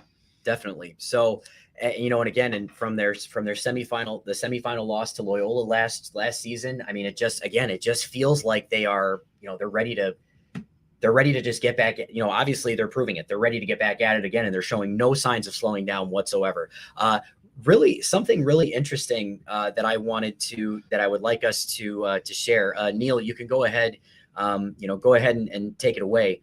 But Coach Joe Sanchez from Barrington, with the win that he had tonight, he has become the all-time winningest coach in the Mid-Suburban League. Wow. With win number 154. So here's the thing. I would really like to, I'd like to talk about this because, this is not easy. No. Whatsoever. The Mid-Suburban League has been tough. Yeah. For many, many years. Yeah. And for this guy to have the amount of wins that he's had, I mean, what can I say? Hats off. Yeah, no, it's a very, very strong league with a lot of guys that have been very successful. And, for them to have a guy like Joe Sanchez that has established that kind of a record is pretty impressive. They got a 27-19 win over Glenbrook South tonight. Barrington, to me, is one of the surprise programs of the season at this point. 3-0 with an absolute buzzsaw of a schedule out of the box here. I was talking to Kyle about this earlier this week. I probably considered, 45 teams for the Friday Night Drive power rankings to start the season. Barrington wasn't one of them. And now Barrington's entrenched in the top 10 because of what they've already showed. So they've just rocketed up that pole. They play a tremendously difficult schedule to start their season. Glenbrook South, a very good football program. It hasn't started the way that they've wanted to out of the gates, but Barrington just stacking up quality wins here to start the year. And at the end of the year, if they keep progressing at this rate, they're going to have a pile of playoff points because they're playing all of these teams that while they're beating them, these teams are going to go off and beat everyone else that they play. That's the reality of the situation because that's how good some of these teams are on their schedules. So, Barrington really doing some nice things and a really nice record for Coach Sanchez. Yeah. And by the way, huge congratulations to Coach Joe Sanchez. That is absolutely, look, that's phenomenal. I mean, it's a wonderful, it's a wonderful accolade. Like that's 154 wins in the Mid-Suburban League Conference, making him again the all-time winningest coach in Mid-Suburban League history. So that's absolutely fantastic. By the way, I did see a question from somebody here in the chat from Ace. Yep. Thoughts on the K's? What is that? What is That's that? Kankakee. That is Kankakee. Why did I think it was Kankakee? Okay. So now tonight I don't take a lot of stock out of that game. That's 81 points. That's a very poor team that they played this evening, to be frank. Right. And I don't know how much we're going to find out about Kankakee over the course of the rest of the season. I don't think there's anybody in the conference that can match up with them. So now I'm starting, not to take anything away from the Nazareth win, but now that Nazareth is struggling a little bit, I don't know how much shine I should put on that win over Nazareth, to be completely honest. They went down and ground out a win against a pretty good Washington team last week in Central Illinois. Mm-hmm. Squeezed out that 7-3 win. But the one thing that I will say about Kankakee, I did see them in week 1. I think they have the potential to be exceptional on defense. This is a very good team on that side of the ball. Their secondary played man coverage as well as I've seen anyone play in a week 1 game, probably in my life, when they played Nazareth. They were all over everything. I really like the team. I think they have the capability to do some pretty strong things. But the thing that you have to consider about Kankakee is now they're not a 5A team anymore. They had a big enrollment jump. They're in the 6A field. So map, geography, Kankakee's probably going to be in the South bracket. Some teams in the South bracket. Yep. One of them pretty notable in East St. Louis. Yeah. So that's, looking ahead, I don't think Kankakee will lose a game in the regular season. I will say that. But will they be battle tested enough to be ready for the good teams that they will see in the 6A playoff field? That I can't answer. Okay. Gotcha. Well, yeah, so there's so Ace, thank you very much. And by the way, it sounds like they have Riverside Brookfield next week. Yep. So yeah, so there you go. I mean, Kankakee, I've heard that they're very fast too. That's also what I've heard. So it could potentially Tony Phillips, fast. Tony Phillips equals fast. Yes, that's how it goes. Yep. All righty. So we actually have head coach Dirk Stanger here with us from Crystal Lake Central. They had their game against Dundee Crown tonight. Coach, how are you doing this evening? Doing well. Good. So sounds like you guys had a pretty nice win against Dundee Crown tonight. Congratulations, by the way. Appreciate it. So what things went really well for you guys tonight? Because I know that the past couple of weeks you guys have really battled it out. Unfortunately, came up and did not come up with wins, but this must have felt pretty good tonight to get yourself in the win column. Yeah, it did. I mean, those first 2 weeks, that's tough. You play the number 11 team in 8A and the number 7 team in 6A first 2 weeks of the season, and you're in both ball games. It was tough, but the kids showed a lot of resolve and had a great night tonight. What worked particularly well for you this evening, and what were you able to kind of get on track back again with? We were able to actually throw and run the ball equally as well tonight. So it was that balance, I think, was huge for us. Yeah. So moving forward, it looks like the Fox Valley is going to be what the Fox Valley always is. Got it. I suppose tonight was, I guess, a little bit more enjoyable because you got to take a breath or two. But I expect you are kind of anticipating that you won't get many breathers the rest of the way. Yeah. I mean, it's a gauntlet in the Fox Valley. It is, and we know that week in, week out, we're going to have a tough game against Burlington. They are a big team up front. Got them next week, and then South, and I mean, on and on. It's definitely going to be a challenge. That's for sure. All right. Well, Coach, thank you so much for spending some time with us. I do understand it's pretty late, so I hope you get home safe. And again, thank you very much for your time. Congratulations on the win tonight. Thanks a lot, guys. Appreciate the opportunity to be on with you. All Thanks, right, Coach. Thank you.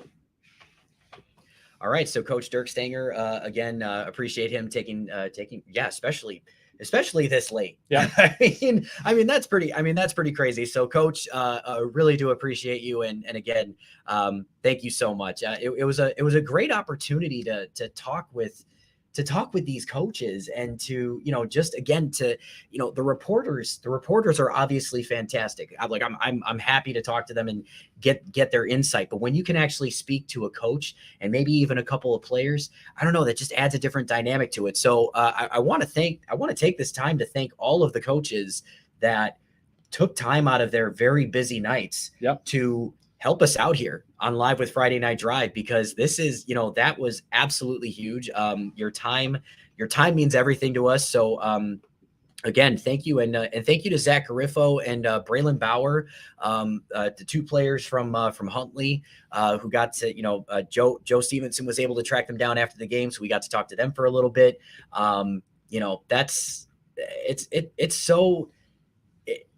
It's just so great. I'm so happy about it. Like that just made me incredibly happy that we were able to get that done tonight. Again, Live with Friday Night Drive, Jimmy Musial alongside Steve Susi. Seuss, before we take another really quick commercial break here, when it comes to again, Crystal Lake Central, you pretty much hit the nail on the head. They're not really going to have a lot of time to breathe after tonight. It's a great win. Yeah. It's a great win, but the Fox Valley at the end of the day is still going to Fox Valley. Yeah. And that's just what it comes down to. You're going to have a couple of games that are going to be wild and crazy. You're going to have a couple of low scoring games. You're going to have a couple of high scoring games. It's going to be all over the map. You never know what you're going to get. And you got to pretty much prepare for everything. And there are a couple of teams we didn't really talk about tonight that maybe they took one on the chin, but you can't you can't get yourself past that. I mean, it's like those teams are going to bounce back. They're going to give some of these teams games. You can't take a week off in this league. It's really that simple. Right. Exactly. So we'll go ahead and take a look at some other scores here. Did you see any others that really kind of stood out tonight? Nothing really floored me. I mean, I don't like using this term. I mean, it was kind of a chalk night, even though we had a lot of really good, interesting games. I mean, Wheaton North's win kind of stands out to me over St. Charles North as one that, like, if you would have put me on the spot and made me pick all of the top 20, 25 games, I wouldn't have gotten that one right, especially after Wheaton North kind of had some defensive breakdowns last week against Lockport. I wasn't sure they'd be able to bounce back against a quality team like St. Charles North. That's a really good win for them. That's the one that kind of popped off the page at me.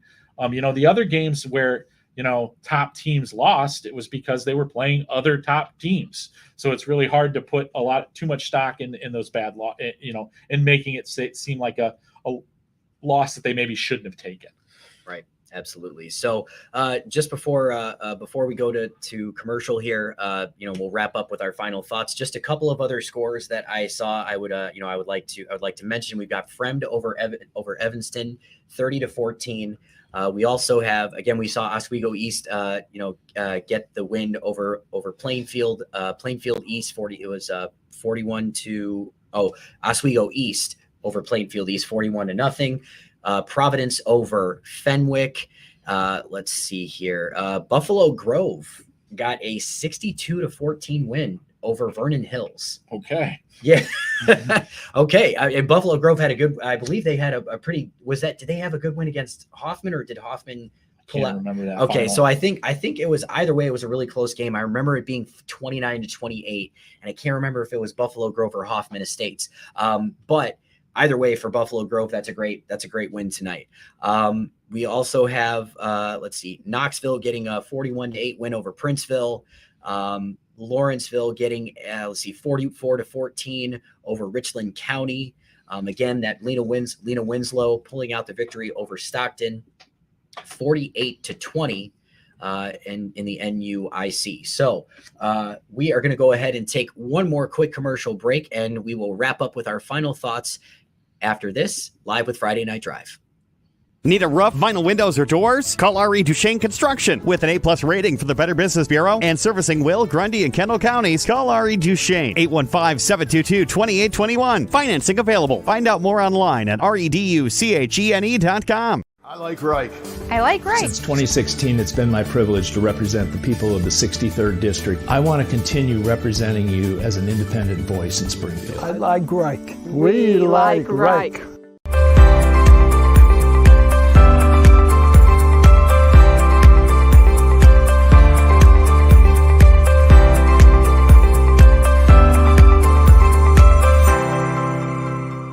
Come to Candlelight Inn, home of the original Chicken George and Jan Sauce. Dine in, carry out, and catering available. Located in Rock Falls and Sterling, Illinois, as well as Clinton, Iowa. Come try our original Chicken George today.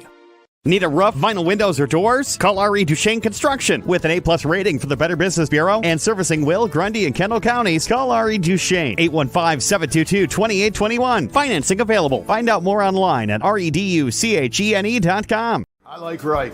I like Reich. Since 2016, it's been my privilege to represent the people of the 63rd District. I want to continue representing you as an independent voice in Springfield. I like Reich. We like Reich.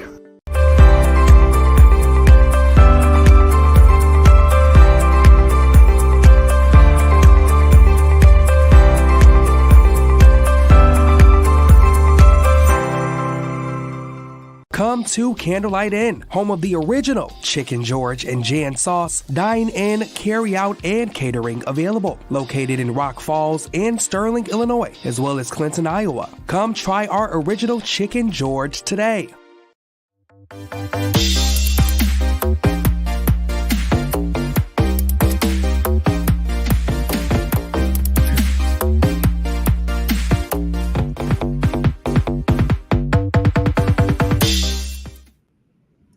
All right. right, live with Friday Night Drive, Jimmy Musial alongside Steve Susie. Before we wrap things up, I want to take this time to, again, thank our sponsors, especially SGKR Law, Candlelight Inn, and R.E. Duchesne Construction. I also want to thank Neil for, being the guy. Man, he's helping us out here. I want to thank Kyle Nabors for toughing through it tonight, especially, and giving us information as much as he did, especially with the coaches and whatnot. Another great week of high school football. Steve, I got to ask, any final thoughts? It was an interesting night from a lot of ways. You had a lot of these conference races starting. But some of the things that kind of ferreted out in the Catholic League were really interesting to me. We had a lot of teams left that were heading into this week at 2-0. There's 5, maybe 6, because there's one game that's in overtime right now involving De La Salle and St. Patrick. I don't know how that game came out. De La Salle was 2-0 heading into this game. St. Patrick was 0-2, but there's only 5 of them left. And if you would have had me list those out like at the beginning of the year, I probably wouldn't have been close. There are obviously 3 of them in the blue with Mount Carmel, St. Rita, and Loyola, but everybody else is doing exactly what I thought they were going to do. They're throwing haymakers at each other each and every week, and it looks like we're going to have another 6 weeks of that in the league. So interesting night from there, but for the most part, a lot of the teams that we thought would come through tonight did. So it was still a telling week, though. We learned a lot about some of these teams. There's no doubt about it. Absolutely. So, and by the way, I do need to throw this out there. It is very late at night, and there is no Friday Night Drive, Friday Night Drive after dark. So even though you do get that, you've gotten that the past couple of weeks, this guy's got to get home. Okay. So, no live with Friday Night Drive, after dark. Not this week. But that doesn't, still, you'll see us next week. All right. I promise you, it'll be back next week. Believe me. I miss it as much as you guys do. Trust me. I want to get into these scores too, but if I don't want to drive into a tree on the way home, I've got to put that one off until tomorrow morning. Absolutely. Absolutely. All right. Well, it has been a pleasure. It's been a pleasure tonight, Steve. Thank you so much for being here with us tonight. That is a wrap on Live with Friday Night Drive. I'm Jimmy Musial, and alongside me again, the one and only Steve Susie. We will see you next week.